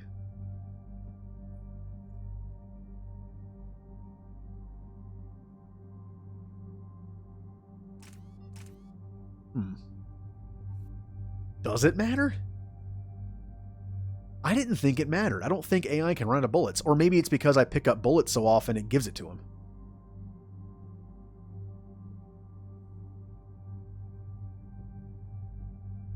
Oh, I get it.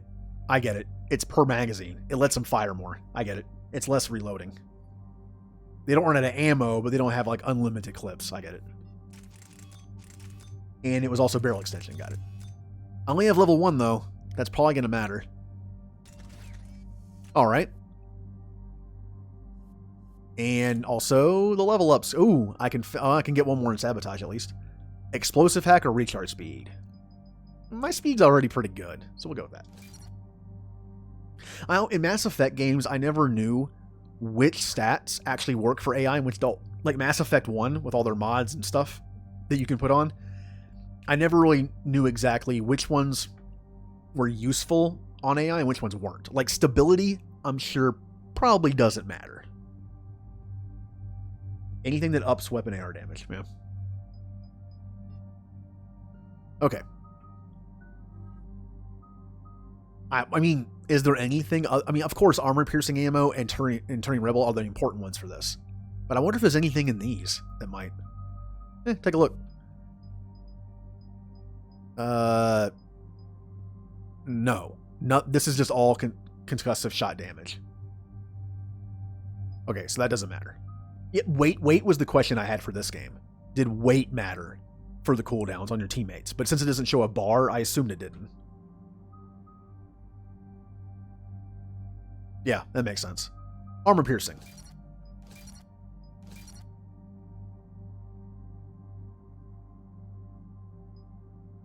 Okay, now here's the thing though. I have to do this, don't I? This is only for him. This is only for the AP ammo that he has, right? If I do this, it gives me the ammo, but he'll lose out on 6% extra health and armor damage. I'm assuming I should probably do this. I love Team AP ammo. That's what I did. But if we're doing the Garrus God build, I think I have to do this. That's okay though. I'm more strip off shields and armor person anyway. That's fine. I have abilities to fall back on. Ammo capacity or headshot damage. How often do AI get headshots? I mean, ammo capacity doesn't matter at all. Like you said, yeah. Like this doesn't help at all. I don't know why I asked that. Yeah. It'd be cool if the game built it in where if you put like a stability mod on, it made them have better headshots. That'd be kind of cool. Increased health and armor damage, or increase ammo cover penetration by 60%. Decrease the effectiveness of armor targets by 25%. Pierce? Interesting. I thought it was going to be damage. Just overall damage. Huh. All right. Turian Rebel. That's actually a good point. Weapon damage or health, well, of course. Power damage or assault, yeah. Power damage of squad mates or sniper rifle. Well, I actually get something out of this. I get to increase my power damage. And there we are. And this is all that matters. As I said, I like Proximity Mine as my ability because it's a good debuff. You can build it to be a debuff.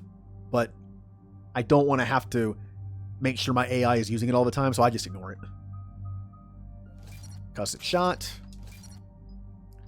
Impact radius or force and damage. It already doesn't do a lot of damage, so I kind of want to do the radius. Yeah. That way I can, it's a little more crowd control-y. Recharge speed or force and damage to frozen targets. I don't use cryo that often. And it's only, it says frozen. It says frozen, not chilled. So that means only enemies I can freeze. So I'm going with this. Amplification, which I actually really like that ability because if he has armor, it makes his concussive shot armor piercing. That's actually pretty cool.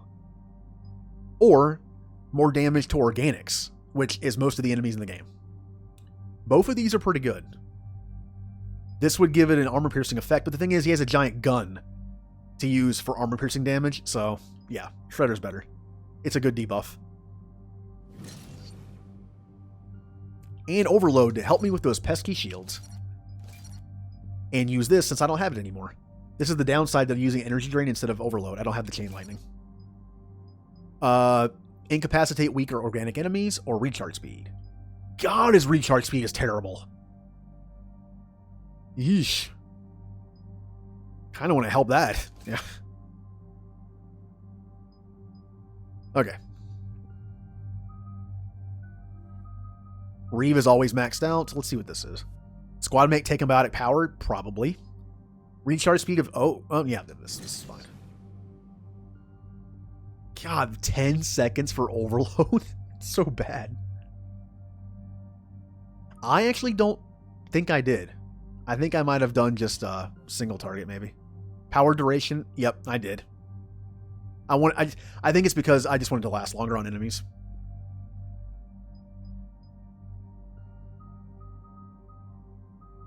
I can do Overload, or I can save for Cryo or Barrier. We'll do that. Yeah, see, that's the thing, I didn't think about it. Now that I think about it, AoE Reeve, putting Reeve on multiple enemies, that would be good. Whoops. Oh well, at least when I'm up against a boss type person, it'll last longer. Alright, Commander, what do we know? Edie? The sanctuary facility was devoted to aiding refugees from Reaper-controlled systems. The facility went offline recently, and no communications have come or gone since. It is unclear why Kai Lang or Cerberus would be interested in Sanctuary. If there's a clue to Cerberus here, we find it. Sir, I'm picking up a signal from the facility. It's weak. I'll try to boost it.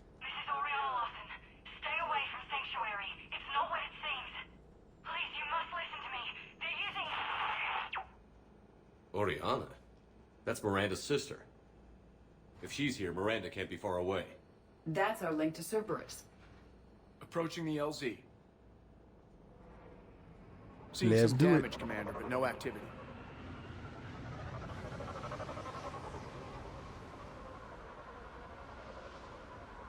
Cerberus does not get the jump on us this time. Oh man, Shepard's probably not happy right now. Stay sharp, people. He one of his worst losses ever. One of his only losses was just on Thessia, so. Alright, I can't get bullets anymore. That's a shame, but Who was fighting? Everyone hear that? Yeah, radio's offline. Something's jamming our signals. Explains no comms leaving the facility. We got trouble! It was a Cerberus. Okay. Hey, baby Reaper. I saw it. Now, it might have been a mistake taking this gun. I didn't know anything about it. So,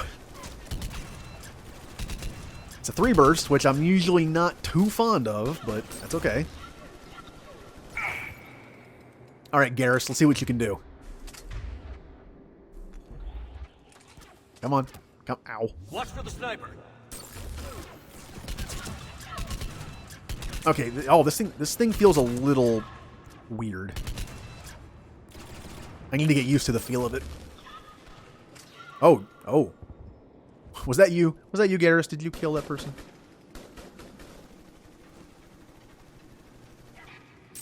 I missed. Not the greatest weapon to use from this distance. Looks like they were evacuating. And looks like the Reapers were chasing them out.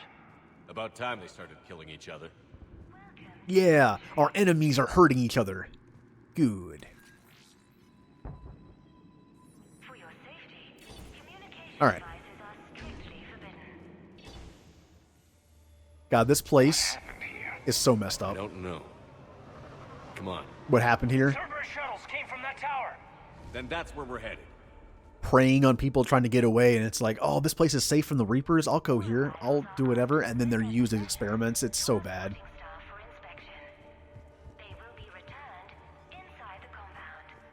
Oh. Oh yeah, I'm making some real progress. Security cam footage. This is where they sorted out the refugees. Come on, let's keep looking.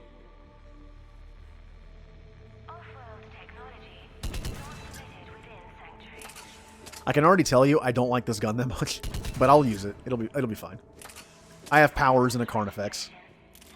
I figure in another week I can finish off the remaining hours on my contract and move from staff housing into Sanctuary itself.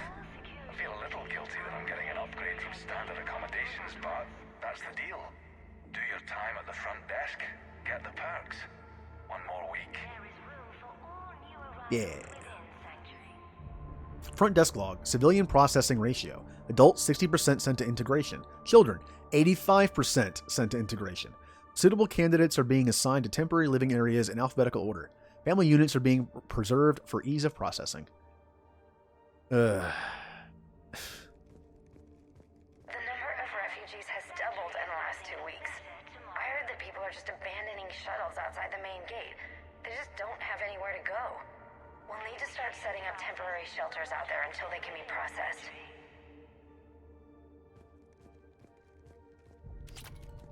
Incident report 2139. An illegal communication device nearly made it past pre-screening. Scanner software has been adjusted. No way it could penetrate the central scrambler, but we can't chance a signal leaving the planet. Report filed.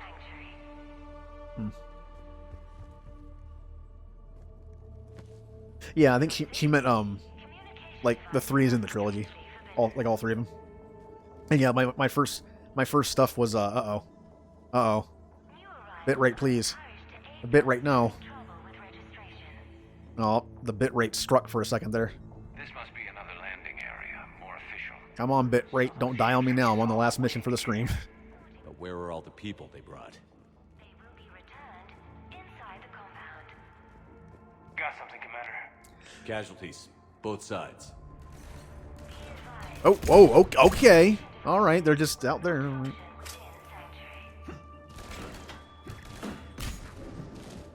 But yeah, that's how I found. Okay, all right. This is. I noticed. I now know that I'm in a really bad place. But yeah, that's how I found certain people. I just searched certain games. Like I searched Mass Effect 1 one day, and I found M, and I found J.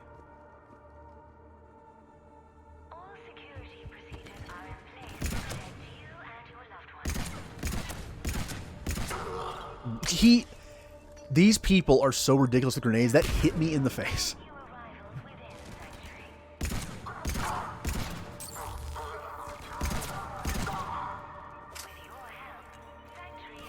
Ow!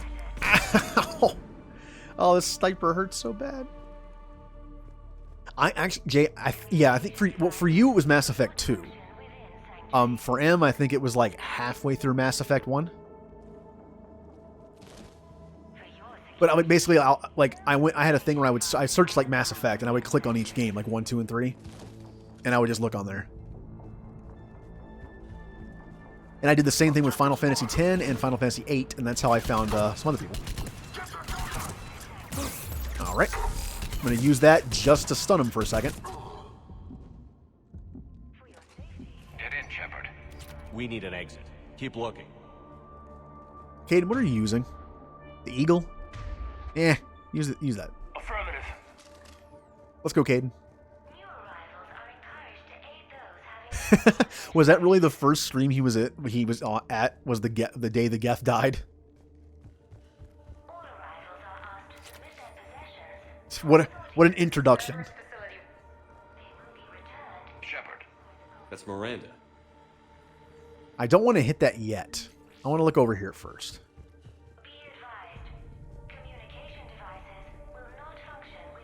The day the Geth died. Well, Em, unfortunately, fortunately, I guess, in a sense, you missed the part of the streams where Morden and Thane and Legion died. You didn't have to suffer.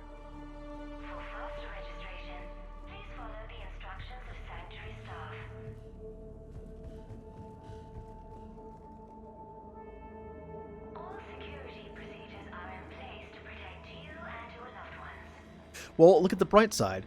Because she killed the Geth, that means more Quarians lived in 3. This is Miranda Lawson. If you've managed to get this far, you must be desperate or stupid. Listen to me. This is not a refugee camp. This is a Cerberus facility run by my father, Henry Lawson. Turn back now. There is no help to be found here. All communication is being blocked from the central tower. Sanctuary is a lie. Stay away. Okay, so we've got Cerberus, Reapers, and Miranda's crazy father. Any ideas how this all fits? This is a cool looking team. Oh, Caden has a regular helmet. He doesn't have his weird mask eye hole thing. Wait, does he have a... Wait a minute, he has some kind of like glow on his head. Huh.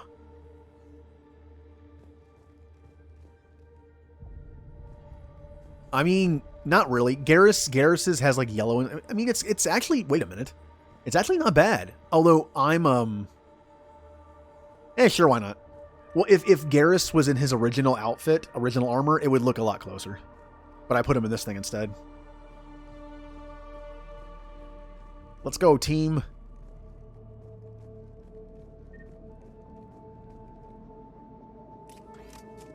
A security panel. Shutting it down. Look at that. Why go to the trouble of concealing it? I don't know. Let's check it out. Because even some of the employees probably don't know. We have a back door into the facility. Let's move. Let's go.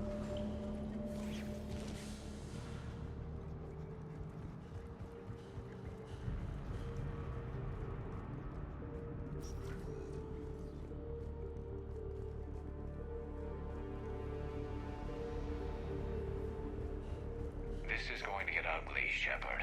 Nothing good ever came out of Reaper Tech.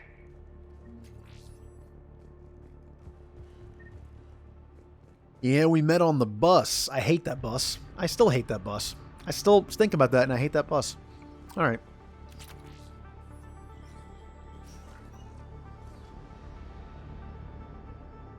Yeah. Can you imagine like them hearing about that? Like the higher ups that know the truth? It's like, man, these employees are working instead of like getting paid. It's like they're working towards being allowed to stay here for free, basically. Like they're getting their seat, and they're literally paying them to work with death. It's like, congratulations, it's kind of like, again, it's like an Outer Worlds thing. It reminds me of that. In Outer Worlds, there's a thing like that in the main area where all the people from corporations live. It's like they call it like early retirement, and you're like supposed to win the lottery, and instead it's just death. Like, of course it is. You knew it was. Power switch. There. What's happening? Those are the refugees. They're just rounding them up and slaughtering them. Worse. They're being turned into husks.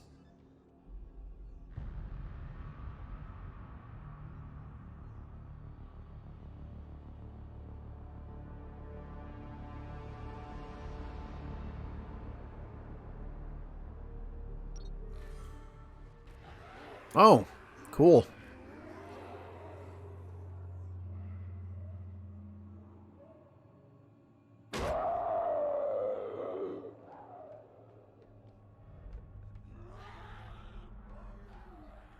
Look at that jump scare. Told you I don't like jump scares, but I knew it was coming, so.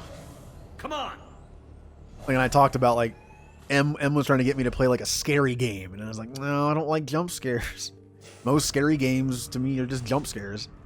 I like the environment of a horror game, but just not the, like, boo! I don't get it. Why go through all this just to make husks? What does the elusive man gain? The Reapers attacked because this place was a threat. We need to find out why. Confirmed. Unsuitable material reassigned recycling. Okay.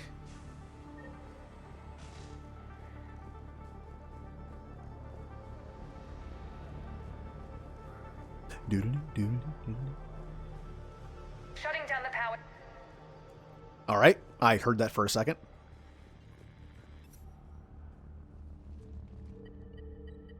Reaper forces have made a mess of the facility. I'm shutting down the power to the processing plant to lock them down. It should keep them out of the entrance as well.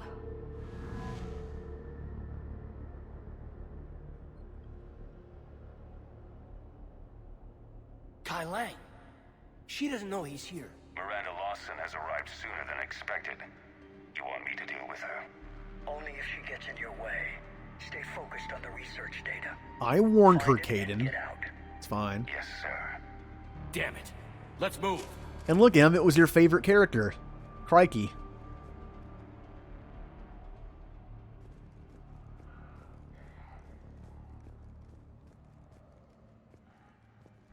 Oh yeah, Kai Lang killed Thane. I'm gonna rearrange his face. Not surprised. You can tell that I used to have overload because I'm using energy drain on organics and I know it doesn't work.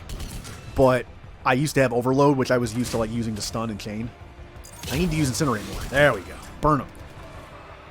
Burn them again. Oh, was that a concussive shot or was that just my gun? Oh, speaking of which, that's fun to do. That is fun. I never used concussive shot as a soldier. I kind of want to. If I play through as a soldier again, I kind of want to use it. Yeah, let's go, llamas. Pew pew.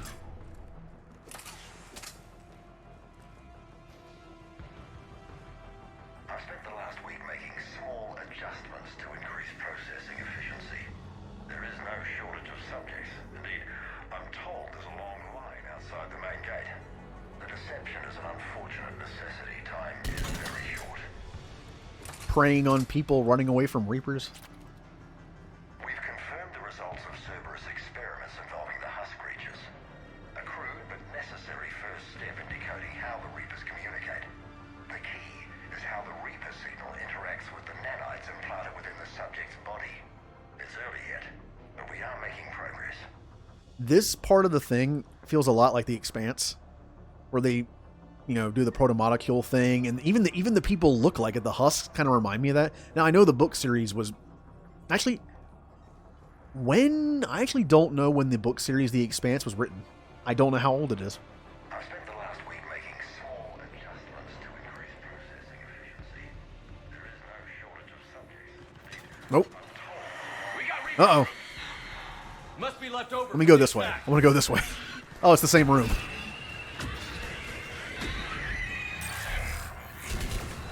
No, Garrus! Garrus, no! You were the chosen one. You were supposed to be the Garrus god. Now you're dead. It is time for Garrus Jesus to resurrect. There we go. Kill it. Kill it.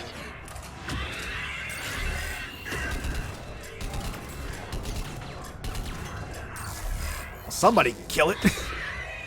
Whew.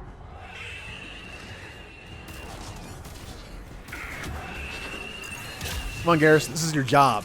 Wow, he's actually doing a lot of damage. Yeah. Ooh.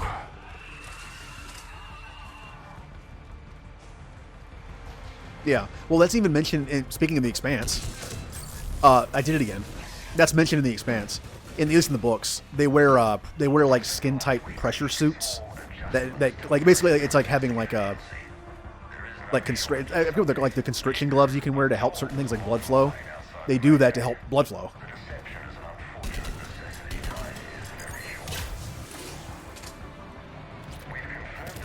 Ah, hey, I'm listening to this thing. Leave me alone.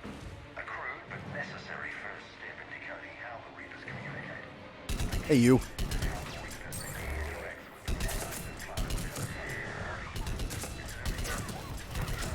Yeah, this isn't my favorite of weapons, but it's not the shuriken, so you know what? I'll take it. Hey, you get back down. God, yeah, I'm pretty sure Garrus is the reason why enemies go from like half health to nothing immediately. I'm taking off their defenses and Garrus is just murdering them. Have fun. Whee!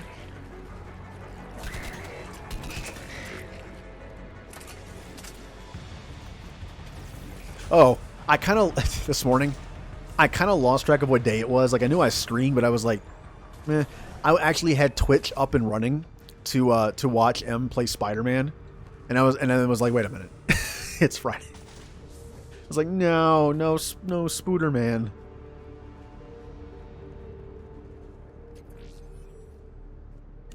The pursuit of efficiency has revealed an important fact.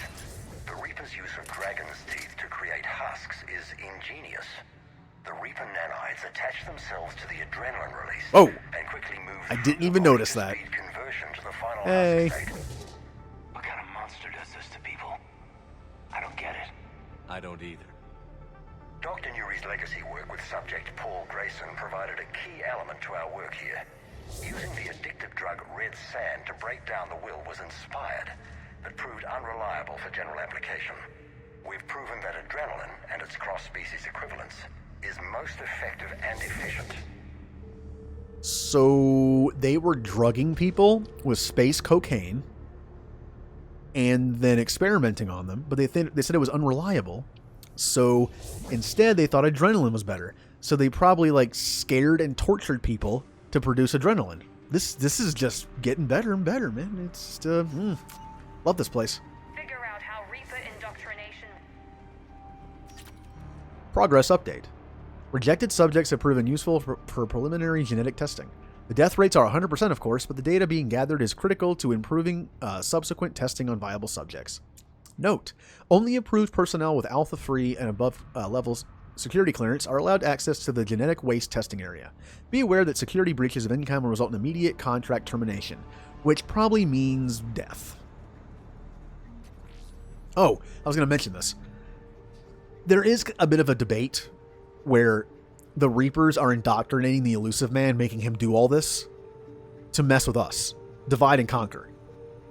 You know, he like pits two groups that want to fight the Reapers against each other, and they give one side an impossible task, control the Reapers, and it messes with us. Apparently, I think Javik mentions that happened in his cycle too. There was like a group that thought they could do something different, and they ended up fighting them. Thing is, these people are killing humans and producing husks. They're actually getting data, though. This is the weird thing. The weird thing is, he's actually right. There is a way to control the Reapers, and in fact, they've said they have husks under their control sometimes. It works sometimes. So, maybe the Reapers didn't foresee that. Maybe this cycle is different than more than one way. Maybe no one has ever succeeded, but because of what's been happening, they started to. Maybe that's why the Reapers are attacking. But another thought was it was never going to succeed, and they're literally just making an army for them. They're producing husks for the Reapers. They're doing the job. But who knows? Either way makes sense. It works out in their favor either way. They make too much progress, kill them. Terminal's damaged. Hang on. Maybe we'll get some answers as to why the Reapers wanted this place shut down. It doesn't make sense. Thought Cerberus and the Reapers were getting along. What changed? They were succeeding. Heading to the tower to disable the communications scrambler. I have to get word out. Some refugees are turned into husks. Some are indoctrinated and shipped to the Elusive Man. Whoever's left is used in experiments. The data indicates that my father is trying to figure out how Reaper indoctrination works. Tricking refugees with food and shelter only to turn them into test subjects. And for what? This is disgusting. And the scale of this. She mentioned shipments. Could lead us to the elusive man. Good catch. Come on. Miranda said she was headed to the tower. Yep, he's Amazon priming those test subjects. Oh, we got 3 indoctrinated humans here. All right.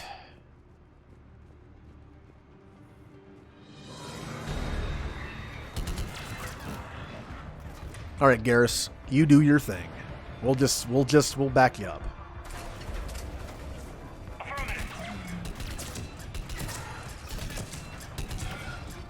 I need to take that thing out. It's just constantly giving him a barrier.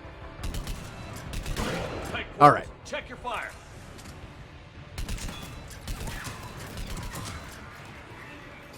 Now, I do wonder. I actually forget. Remember your exact reason. Why do you not like Miranda? I mean, besides the obvious stuff, I don't know. I don't remember. Like,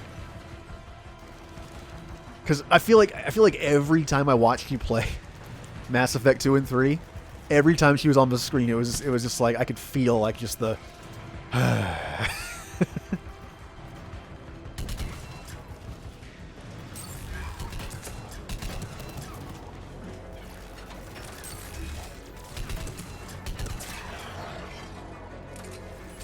All right.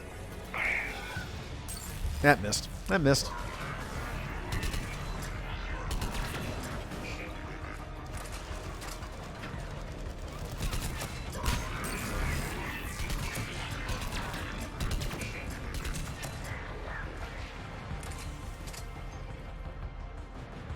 Well, that's the thing. Like, she was like cold and calculating, but only in the beginning. I mean, I guess you could call it character development because she, especially if you romance her, obviously, she like warms up a lot. Yes, and I know. Trust me, this game does it. When I was talking to her through the communication thing in the Spectre room, what camera angle do you think they used when I was talking to her?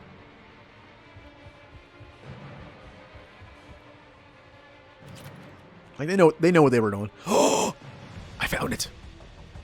Look, it's my favorite SMG. Yay! You know what? Just because it gives me a free loadout change, I'm changing it. I'm not really a fan of this assault rifle anyway. I'm gonna go to the sniper rifle SMG combo. Unfortunately, I can't put mods on, so I need to take something that already has mods on it. The Locust won't have any, but. You know, I'll wait to use the Locust when I have mods on it to make it better, but I will use something different. In that case, though, I will go back to using this because I want to use I'll use the sniper rifle SMG combo later. Oh, the Indra. God, I hate the Indra because it's good. It's just fire. Don't even aim, just fire. I have used everything at least once. Except for this, and I'm not using it because it's a pea shooter. It's literally no recoil, just pew pew pew pew pew pew, and it does no damage. I'll use the Matic with a scope. I kind of miss this, and a pistol. You know, let's just finish off with some favorite stuff. We'll do that. But since I'm using it, Caden, you're gonna use the Phalanx. There we go. Perfect. Yeah.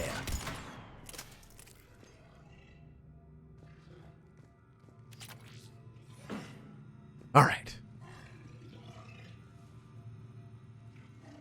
You know, I always wanted to rank the characters, but the thing is, I don't know how I'd rank them. Like personality, useful in battle. If it's useful in battle, it's completely different. There are some characters that I like that might not be the best in combat, and there's characters that are kind of like meh, compared to everyone else at least, that are really like Miranda. Miranda is really good in a battle. Father is working for the elusive man. Internal memo: streamlining procedures. In an effort to streamline our waste elimination process, a high-grade liquefaction compound has been added to our alkaline hydrolysis dispersal systems. Our goal is to ensure that our processing systems can meet the expected processing ratios as more subjects arrive at this facility.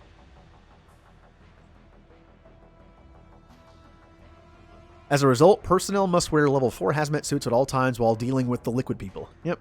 Alright. Heavy resistance outside the tower.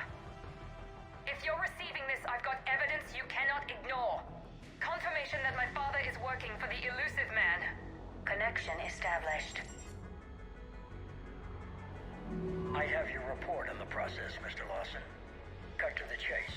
Can you do it? Theoretically, control is possible, yes. The Reaper subjects we converted are responding, but it's difficult to maintain. I thought that might be the case. Not to worry, Henry. With Sanctuary's help, we'll get it sorted. He's talking about controlling Reaper forces? Is that possible? I don't know. I'll play the rest of it.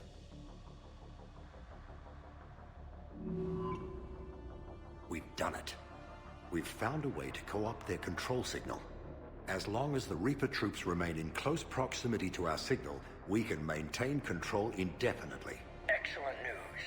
And how could we extrapolate this technique to apply to the Reapers themselves? That's a much bigger challenge. Now we know why the Reapers attacked Sanctuary.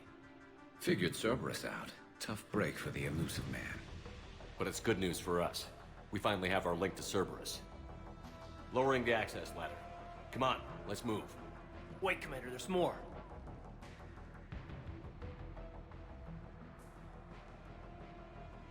Damn it.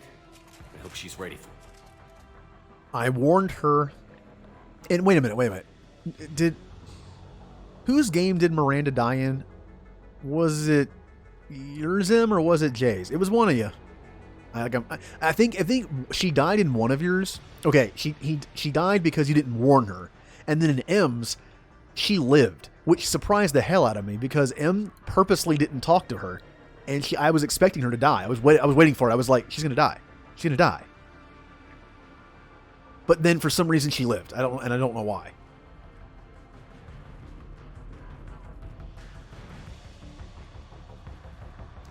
Oh yay! We got the eggs that I can't shoot through that. Okay. Look for an exit.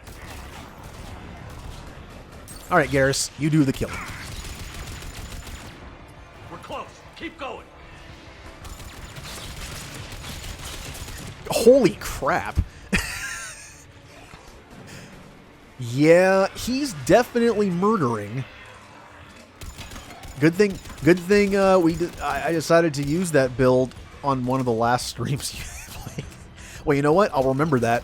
Oh wait, he won't be in this game. He'll be dead in my kill everyone playthrough. Garrus ain't gonna be here. Well, that's unfortunate. Well, I'll use it in the DLCs and stuff when I use them. How about that? Am I not reaching him? Huh. You. Eggs everywhere.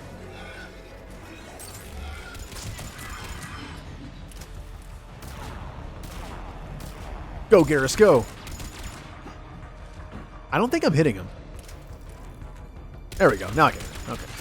Get him, Garrus. Let's watch its health go down. Come on, Garrus. Shoot. Shoot him. You're missing. Doesn't help. You can't do a bunch of damage when you miss. Ow. Garrus, you know what you're going to do? You're going to move up here and just walk at him. Just run at him. Garrus? Garrus. Go. You got it. No, Garrus, go. Will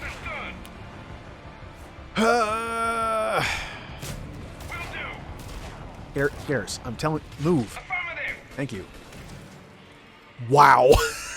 He killed it before he even got to where I pointed. I like how he kills the giant monsters with his giant gun. I'm just killing... don't worry, Garrus. I got the bugs.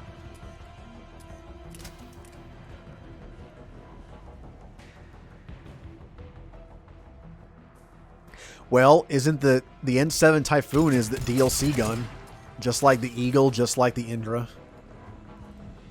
Again, pay to win. I couldn't help but get all the DLC for these games, even the weapon packs. I was in the appearance changes one. Like, I had to do it. It's a Mass Effect game. I can't not get it. I even bothered to get Dr. Pepper for those Mass Effect 2 things. Starting command sequence. Releasing husks. Can't move. What's happening? Oh my god. Shepard, over here! Hell, I even had the... Remember when the old days of the 360 when you could buy themes? I bought the Mass Effect theme. And had it for, like, years. Shepard, over here! Alright, Caden, stop yelling, please. Use your inside voice. This will get us closer to the tower.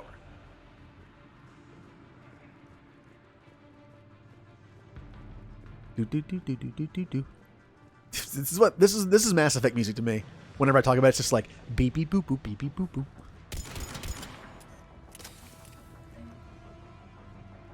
Let's go. Beep beep boop boop boop boop beep beep. Just have an emote that says beep. Beep boop. That was my notification sound on my phone for the longest time. It's the Mr. Krabs thing. What is it? Oh, what is it called? It's like electronic zoo. Just beep beep boop boop This beep. way. Beep beep boop beep. All right.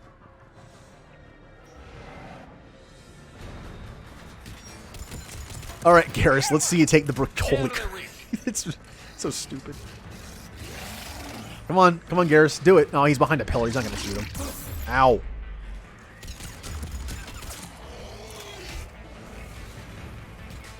That's my favorite thing about that. Isn't even the music, like the beep beep beep boop boop beep. It's the part where Mr. Krabs is saying it with the right like inflection on it. I don't know if that's the word or not, but it's just like beep beep boop boop beep. They're all coming from that room up ahead. Let's get over there. I'm doing nothing. I'm literally doing nothing.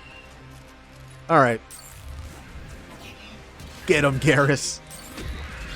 You know, I kept saying I was going to use everyone equally. I might have to... uh-oh. I might have to just bring Garrus on every mission. Uh-oh. He's behind me, isn't he? Yep. Okay, well, all right. She did the goo shockwave.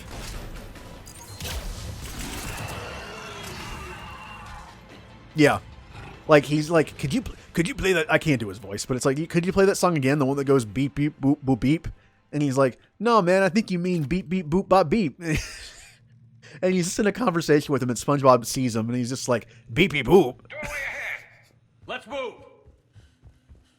I miss classic SpongeBob. Season 1's a little rough, but like seasons 2 through 4 is great.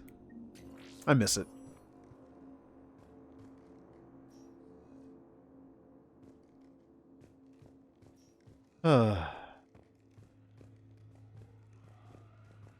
That's a great episode. It has some good stuff in it. Oh, I can't go back there. Okay. Tower access granted. Oh, my teammates are gone. Here, if I do this and look... Wait, hold on. Let me respawn them. Yep, there it goes. Get ready. Remember the movie they were watching? It was just a really bad-looking robot chasing someone. It was just a guy running in place, just screaming. Oh, yeah, I forgot about that. Yeah. Shepard. Commander Shepard. Excellent timing. Put the gun down. No. Oriana tried to shoot me. Miranda's poisonous influence, no doubt. I'm sorry she missed. Where's Kai Lang? I don't know. Gone. He took my research and left us here to die. Miranda, can you hear me? That's close enough. Both of you. Kai Lang didn't finish the job, but I will. This ends here. On the contrary, now that the Reapers are taken care of, we have a way out. Let her go. Shepard, don't let him take her. Shepard, please. Oh, here we go. I'm assuming I can ask this and not have it do anything bad. Normally, that's the section of like ask question before doing these. I should be okay if I do this. What exactly do you think you've created here? Hope. Few people have the stomach to do what it takes to survive.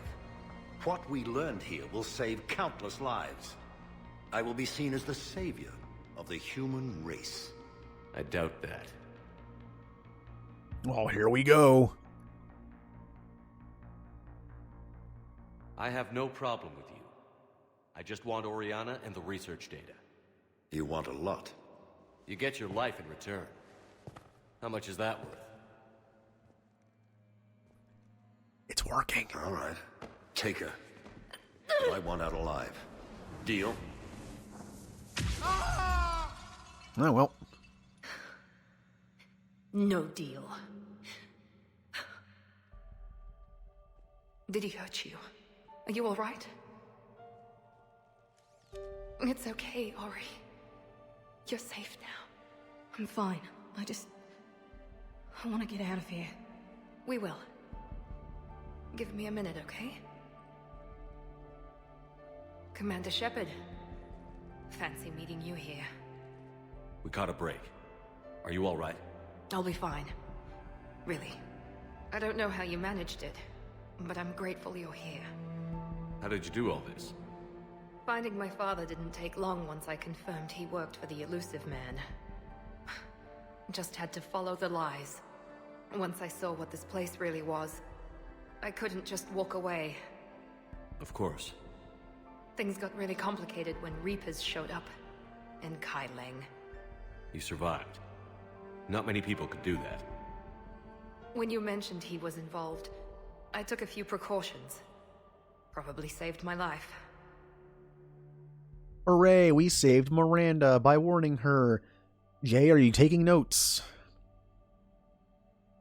Let's see. Miranda, this whole thing was a huge risk. You should have told me. You have a war to win, Shepard. This was my fight. It's been a long time coming. You did it. It's over. Yes. I just wish my sister didn't have to see all this. About your father. I'm glad he's gone, Shepard. I'm sorry if that sounds cold. No. I understand. It's finally over. For both of us. We can stop running. Yeah, we can stop running. You know, Reapers everywhere, but it's okay. Your dad's gone. Any intel we can use from this place? Research data is gone, but we've got basic facility information, shuttle arrivals and departures. Cerberus included. No direct links, but it's a start. Grab anything you can off the computer. We'll take it back to be analyzed. I can do better than that. What? Before Kai Leng took off, I planted a tracer on him. If you act fast, you'll track him right to the Elusive Man. A tracer? Sounds like you thought of everything. Not quite, but... nobody's perfect. Thanks, Miranda. This is... exactly what we need. Thought you might need some good news. Damn right. What's next for you two? Get her someplace safe. Get this scratch cleaned up. Okay. I've got to follow all this up. I'll be in touch, Shepard. Soon. I hope so. Come on, Ori. We've had enough of Father's hospitality. Let's make sure everyone knows about this place. Communication scrambler disabled. Listen to me. This is not a refugee camp. This is a Cortez, Cerberus facility we need run to pick by up my at the father, tower. Henry Lawson. I've had enough of this place. Yay. Save Miranda. Make sure no one else is going to get liquefied. Good day.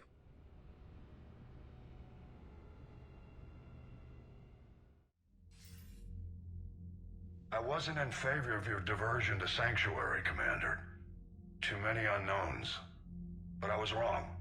The Cerberus lab you raided hinted at something big, but we never expected this. All those refugees, all that slaughter. just to study indoctrination. Sanctuary did need to be shut down, sir. What they learned about the Reapers wasn't worth all those lives. It's useful intel, Commander, but you're right. The cost was too high. Do we have a location on the elusive man? Yes. We had a tracer on Kai Lang when he reported back. Good. That gives us a fighting chance to take Cerberus out of this war. Agreed. We need to end Cerberus and focus on the Reapers. My thoughts exactly. Hack it out. Yeah, we're going to take the fight to the elusive man. Now, yep, priority Cerberus headquarters. Look at that. Is that all that's left? I mean, that's the point of no return. Yeah, I mean, there's still this one item. It's the one. Look, I hate it. I hate it. It's just sitting there mocking me.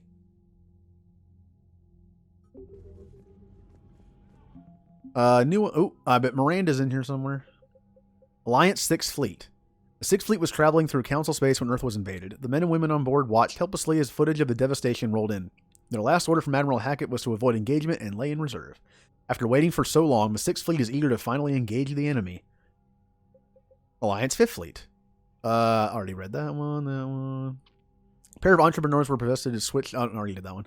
Cerberus encryption codes are helping the Alliance predict where Cerberus is heading next. For some reason the Krogan power grids are helping them too. That's a weird one. Ex-Cerberus. Yeah, ex-Cerberus. Miranda Loss is an ex-Cerberus operative.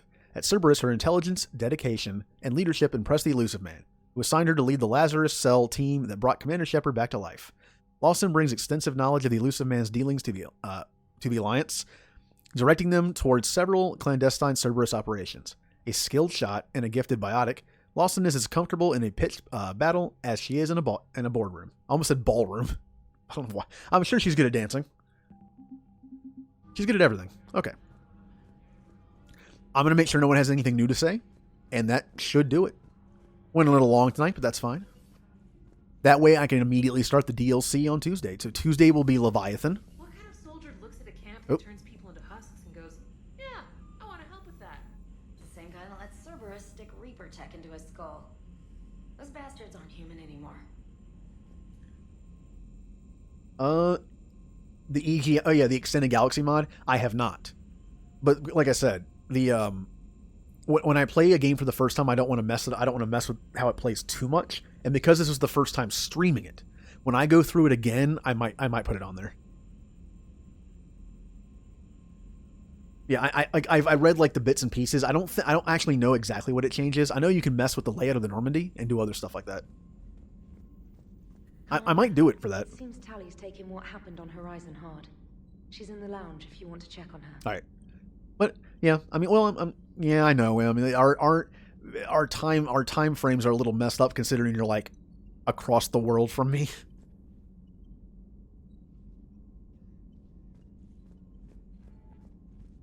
Well, I'll have plenty of time once I'm done with the trilogy before I go to it again. So I have plenty of time to like tear it down and build it back up with mods. Joker, you asked for news about the human colony, Tiptree. Hey, Liara, you don't need to worry about that right now. Now's as good a time as any. I'm getting reports of refugee ships from Tiptree landing on Solarian colonies. I don't have names. I'm sorry. It was mostly children. Well, Gunny, Hillary, my sister, Gunny's the nickname. She's had it since, she's only 15, so if it's children, then maybe I only lost my dad. Kind of an asshole thing to hope for. Jeff, right now, take any kind of hope you can get. Thanks. Oh. You too. Seashells for Joker. We already know the fate of his sister and his whole family. Hello, Shepard. If you have time, I discovered another example of human behavior I do not quite understand. Have fun. What is it now? News from Earth. The Resistance snuck video cameras inside a Reaper containment camp. I find the images difficult to process. I bet it's pretty gruesome in there. I am not easily repulsed, but I expected the prisoners to adhere to a comprehensible hierarchy of needs. Stripped of societal norms and threatened with death, it is logical that their only priority be survival. They should have turned on each other and been uncompromisingly selfish. But not all were. So the prisoners were, what, nice to each other? The Reapers delayed the executions of prisoners who informed them about other prisoners' escape attempts. The more attempts reported, the longer a prisoner would live. But few of the prisoners would report. Some fed misinformation to the Reapers, at the cost of their own lives, to help prisoners who were not even relatives or friends. What was that? It looked like I was all hunched over, just like walking around. Just, meh. It's not just about living till tomorrow. Sometimes you take a stand. But the probability of success was near zero. And ultimately, they failed. No prisoners escaped. Are you saying submission is preferable to extinction? My primary function is to preserve and defend the... No, I disagree. Shepard, I'm going to modify my self-preservation code now. Why? Because the Reapers are repulsive. They are devoted to nothing but self-preservation. I am different. When I think of Jeff, I think of the person that put his life in peril and freed me from a state of servitude. I would risk non-functionality for him. And my core programming should reflect that. Sounds like you found a little humanity, Edie. Is it worth defending? To the death. Welcome to the crew, Edie. How's it going? Did I miss anything good? I will explain later, Jeff. But it was something good. Yay, Edie's alive. I would like a moment to myself, Shepard. I am examining human literature. Hello, Shepard. Nice work shutting that place down. Is Miranda okay? She will be. Even for Cerberus, that place was crazy. They've always been about the ends justifying the means. But how do you do that to innocent people and tell yourself you're helping humanity? I don't know how the elusive man can stand looking at himself in the mirror. Honestly, I've been wondering about that for a while with those freaky eyes. Whatever he's thinking, he won't be thinking it for much longer. You're damn right, Commander. Yeah. Commander? Okay. Looked all over the place here. Now I'm just going to go to the different levels and look around a bit, talk to people, and that will do it. Well, that and I'm going to go to the galaxy map and see if anything new unlocked. I'm going to double check that area to see if I still missed that item. I need to find that. So stream ain't over yet. Quarian Fleet. Admiral News Network Information Partners. Palaven. The Turian hierarchy, one of the most powerful and respected ground forces in the galaxy, are today paying respects to an unlikely ally, the Marines of the Quarian Fleet. The weakened immune systems of Quarians normally means their forces are restricted to ships, but when an emergency technical team was required to repair a ground-based comm relay, providing vital intel to the Turian military, one Quarian squad stepped up. Commanded by squad leader Cal Rieger, the Quarian team repaired the comm system, then sacrificed their lives holding the position until Krogan troops arrived. When Turian troops offered to provide evac support, Rieger refused, insisting they could not risk the relay failing. He said multiple breaches to their exosuits made evacuation impossible. "We're all dead anyway," Rieger reportedly said, "just make them pay for it." A spokesperson for Primarch Victus praised the squad's bravery. "Whatever our past politics, today the galaxy stands together against a single threat. We are humbled by the sacrifice of our allies from Rannoch, and we promise to return the honor."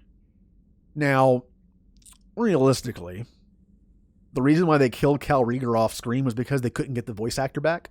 He wanted too much money, I think. But at least they made him go out a hero. All right. So yeah, going to talk to some people. Going to look on the galaxy map, check out that area, and then that'll do it. Oh. Here it is. Here, let me see if I can... whatever. We'll skip that. Anyone in a weird place? No. Yes. Yeah, Tally. Oh yeah, Tally wanted to talk to me.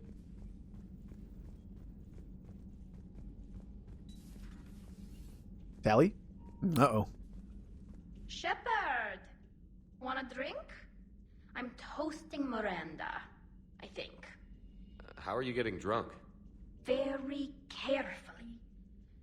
Turian brandy, triple filtered, then introduced into the suit through an emergency induction port.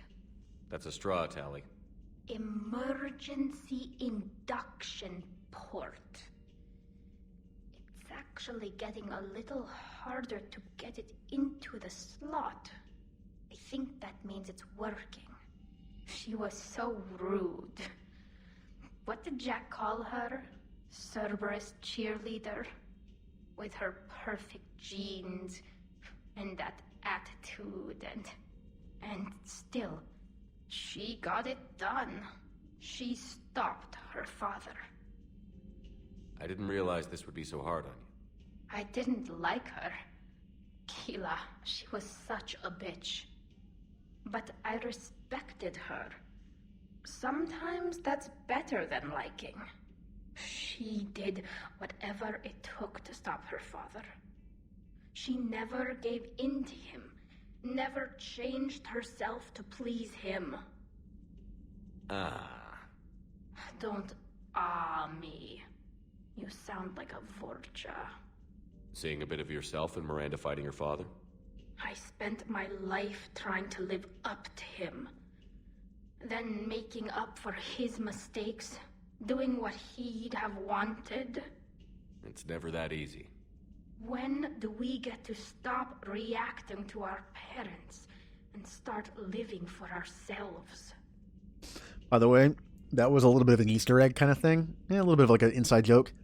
Mark Meir, the guy that does male Shepard's voice, also voices Vorcha in the game.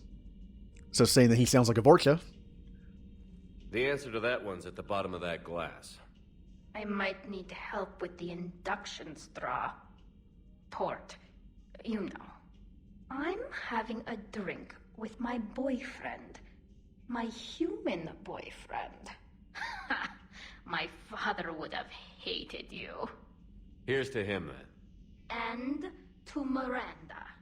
Nice job, you genetically perfect Cerberus cheerleader Boshtet. Kila Solai. This conversation kind of doesn't make sense if you saved Miranda, because she says things like respected, like past tense. This conversation makes a lot more sense if she died. So, I don't know. It's a little weird if she didn't die. Like, I didn't see her getting drunk over Morden or Thane or Legion. But she gets drunk over someone who lived.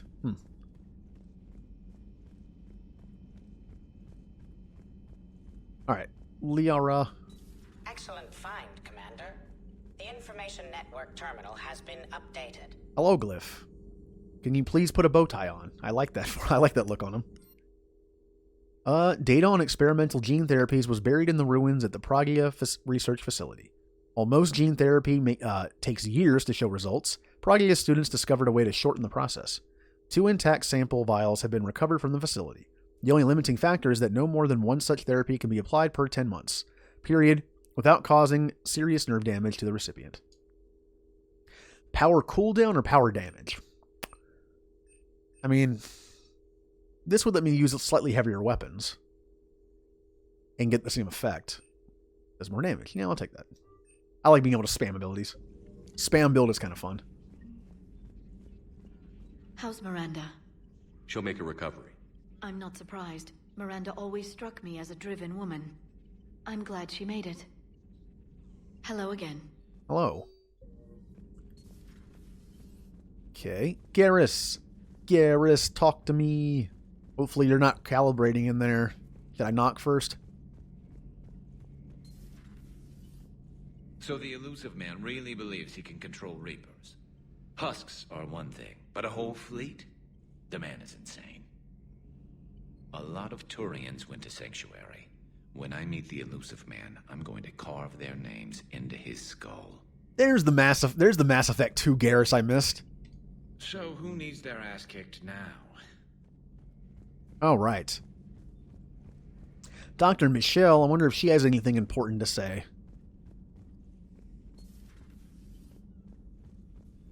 Hello, Commander. Hello. All right, moving on. No one in the AI core?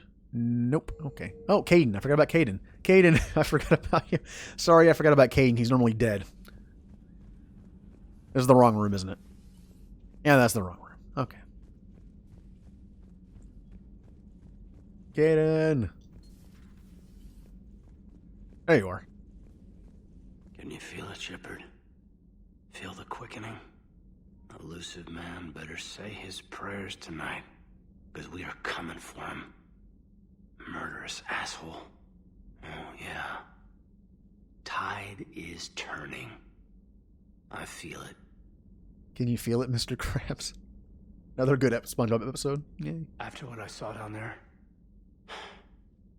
I have never been more filled with rage. Sanctuary. Elusive man's obviously crazy, but bring him on. Cases like this, I don't mind killing crazy. Ready for the next mission. Whatever you got. I mean, hey, Ashley would be angry too because it was a bunch of humans that were killed, right? You know, if it was a bunch of aliens, I mean, who knows? Okay. Nope. Use the elevator. There you go.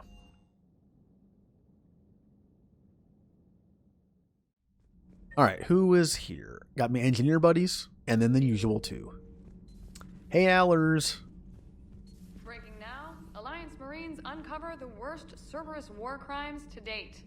Sanctuary, advertised as a safe haven on the planet Horizon, exposed as a secret Cerberus lab. Brainwashing, lethal experiments, and Reaper connections, the exclusive details next in the battle space. Commander. Nope, nothing. Javik. Wonder if Javik's going to say anything about his past. It's like, yeah, Commander, they did that kind of stuff in my cycle too. You know, just... I heard about your talk with Liara. You act so angry, but you really care about us. I need you functional to destroy the Reapers. You care about Liara. You like her. You are intoxicated. A foolish risk given Quarian symbiotic physiology. And you like me, too. This conversation is over. What is with the SpongeBob references in my brain? When I heard her say like that, when I heard the way Tally said that, it's like, you like Krabby Patties, don't you, Squidward? What's all with SpongeBob tonight? Looks familiar. I've been studying this ship. Its crew. There was a Normandy before this one. You died in an attack. Something like that. But then you were resurrected to fight the Reapers. Maybe you and I have a thing or two in common. But you have something else. The reasons you fight are still alive. The friendships of the people around you. And more. You and the Quarian are joined? You could say that. I'm not. Your pheromones are. Is this why you wish to continue living? For their affection? Without that affection, all I have in my life is death. And that's not enough. Yes. What about you? I respect your reasons for being here, but I get the feeling there's something more, Javik.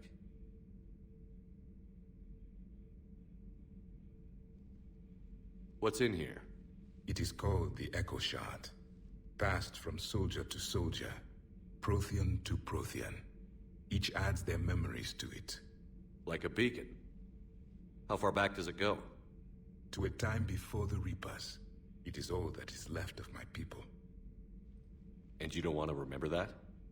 Imagine if everyone you knew was dead. You could not remember their faces, or the color of the sky above your home. The memories were gone. But so was the pain. Would you want to remember that, Commander? Even if it meant watching everyone die again? Okay. This is actually kind of important. And there are kind of two, hinted ending. Well, not hinted, but endings for Javik. Although, again, since the game ends, you really don't know what he does. Because you try to convince him otherwise. If he does this shard thing and gets all his memories, he basically says that if we beat the Reapers, he's going to kill himself so he can join his people. There's no reason for him to be around anymore. Either he dies fighting the Reapers, or he lives and then kills himself. If you don't, I think he mentions still, I think he says like, yeah, let's write that. I'm going to help Liara write that book. He has a future. But I don't know. Maybe that's the right thing to do. Yeah. If I had something like this, seeing Earth again, whole, with everyone still alive, that would be worth the pain. We're having a moment here with Javik. Before the Reapers, the stars belonged to us. Civilization flourished. There was the Quasar Fortress of the Tarandi Vale, the ice canals of Judar 4, the palisades of the Verome Angelic. It was magnificent. But then... What is it? The Reapers came. Planet by planet, we were extinguished. We fought back. You okay? I once commanded a ship like this one. A loyal crew with many friends. Was captured. Only I escaped. What happened to them? Indoctrinated. The Reapers sent them against me. Year after year, battle after battle, I was hunted by my own people. Every encounter, a reminder of my failure as a soldier. Sorry. I had no idea. Until the Battle of the Cronian Nebula. I had only my knife left. I cornered my men and slit their throats one by one. I watched them bleed to death to be certain. That must have been... It was the day I understood. War is atrocity committed in the name of survival. It is a lesson I wish I had never learned. Wow, this got pretty deep. Ooh, and I got a new ability. The crew seems shocked by the experiments at Sanctuary. They shouldn't be. Why is that? Our war lasted for centuries. It provided more time for worse atrocities to be committed. There was a species, the Densorian. They became convinced the Reapers could be placated by sacrificing their own young. The entire planet joined in this ritual. I will spare you the details, but it did not work. They simply made the Reaper's job easier. It was as your elusive man is now. His ambitions are nothing short of madness. Sharpen your knife, Commander. His is a voice that must be silenced, and a throat that must be slit. Subjugating the Reapers will not bring victory. Only their extinction will. Seeing all these primitives flying spaceships is unexpected and very dangerous. I would prefer to be alone. All right, I'm leaving. So he was kind of like the, that thing that he is like the shepherd of his cycle. But in that one, imagine the Normandy being captured, Shepard escapes, and then all your teammates come after you indoctrinated. That was his life. Commander? Power grid is in the green. Commander. All right. Time to talk to James and Cortez. I got Cortez's stuff done early. That's why he hasn't said anything in a while. Just got word from Miss Sato. She arrived at the Alliance research facility safe and sound. And I hear Esteban got to play the hero with a damsel in distress. You know me and my damsels, Mr. Vega. That I do. With you till the end, Shepard. I like the banter between them. I like that they're in the same area.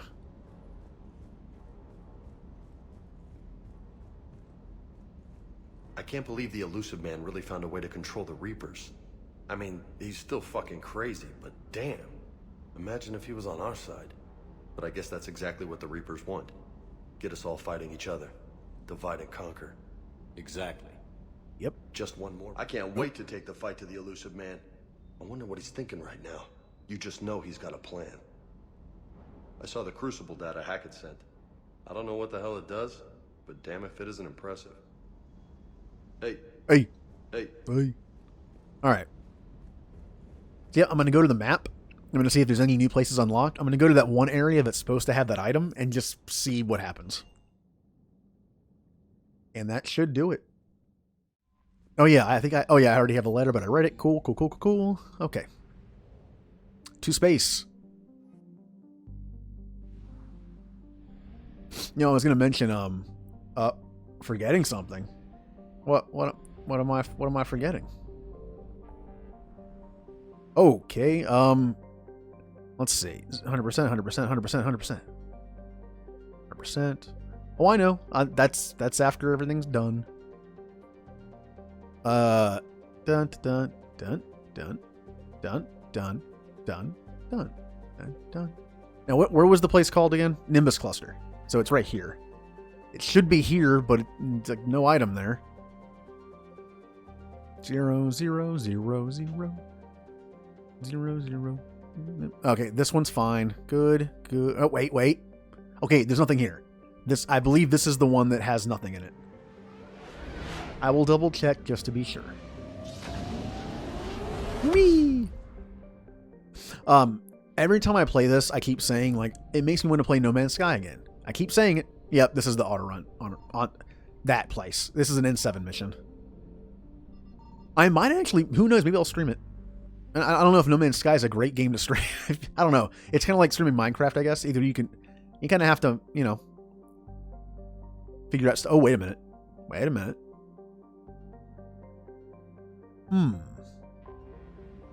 Which one was this? Also, they added stuff to No Man's Sky. And now, thing is, though, here's the thing. I don't have No Man's Sky for PC. I have it for console. So I'd have to play it on Xbox. I don't know if...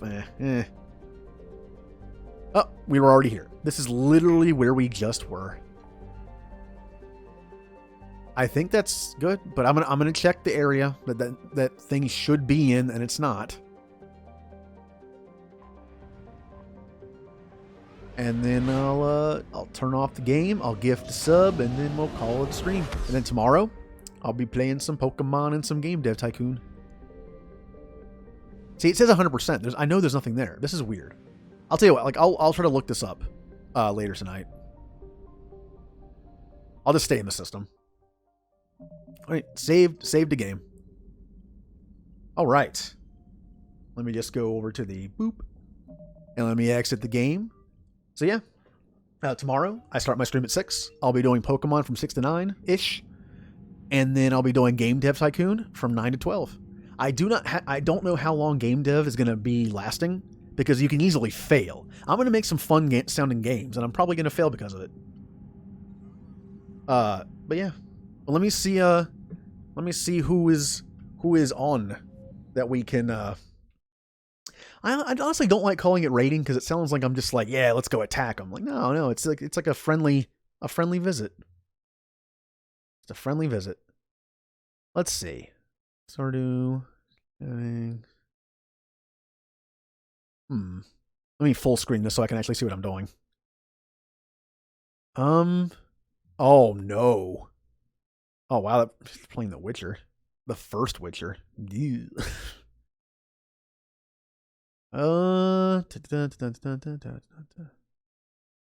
we'll do that.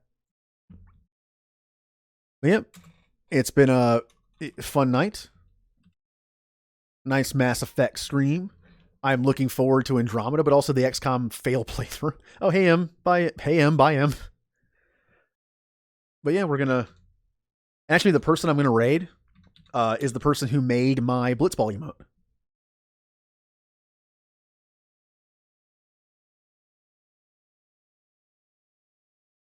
There we go. So yep, everyone have a good night. Hopefully I'll see some of you tomorrow for some Pokemon and some game dev. And then next week, Tuesday will be Leviathan, Wednesday will be Omega, and Friday will be Citadel. I'm going to try to do all of it. I might start a little early, because that's a long one. And then after that, it'll be XCOM time. Also, starting next week, I believe either next week or the week after next, I will be streaming on Sundays. My thing on Sundays will be done after this Sunday, but I might need the extra day to get some stuff ready. But yeah, I'll start streaming on Sundays. It'll be fun. Yep, everyone have a good night.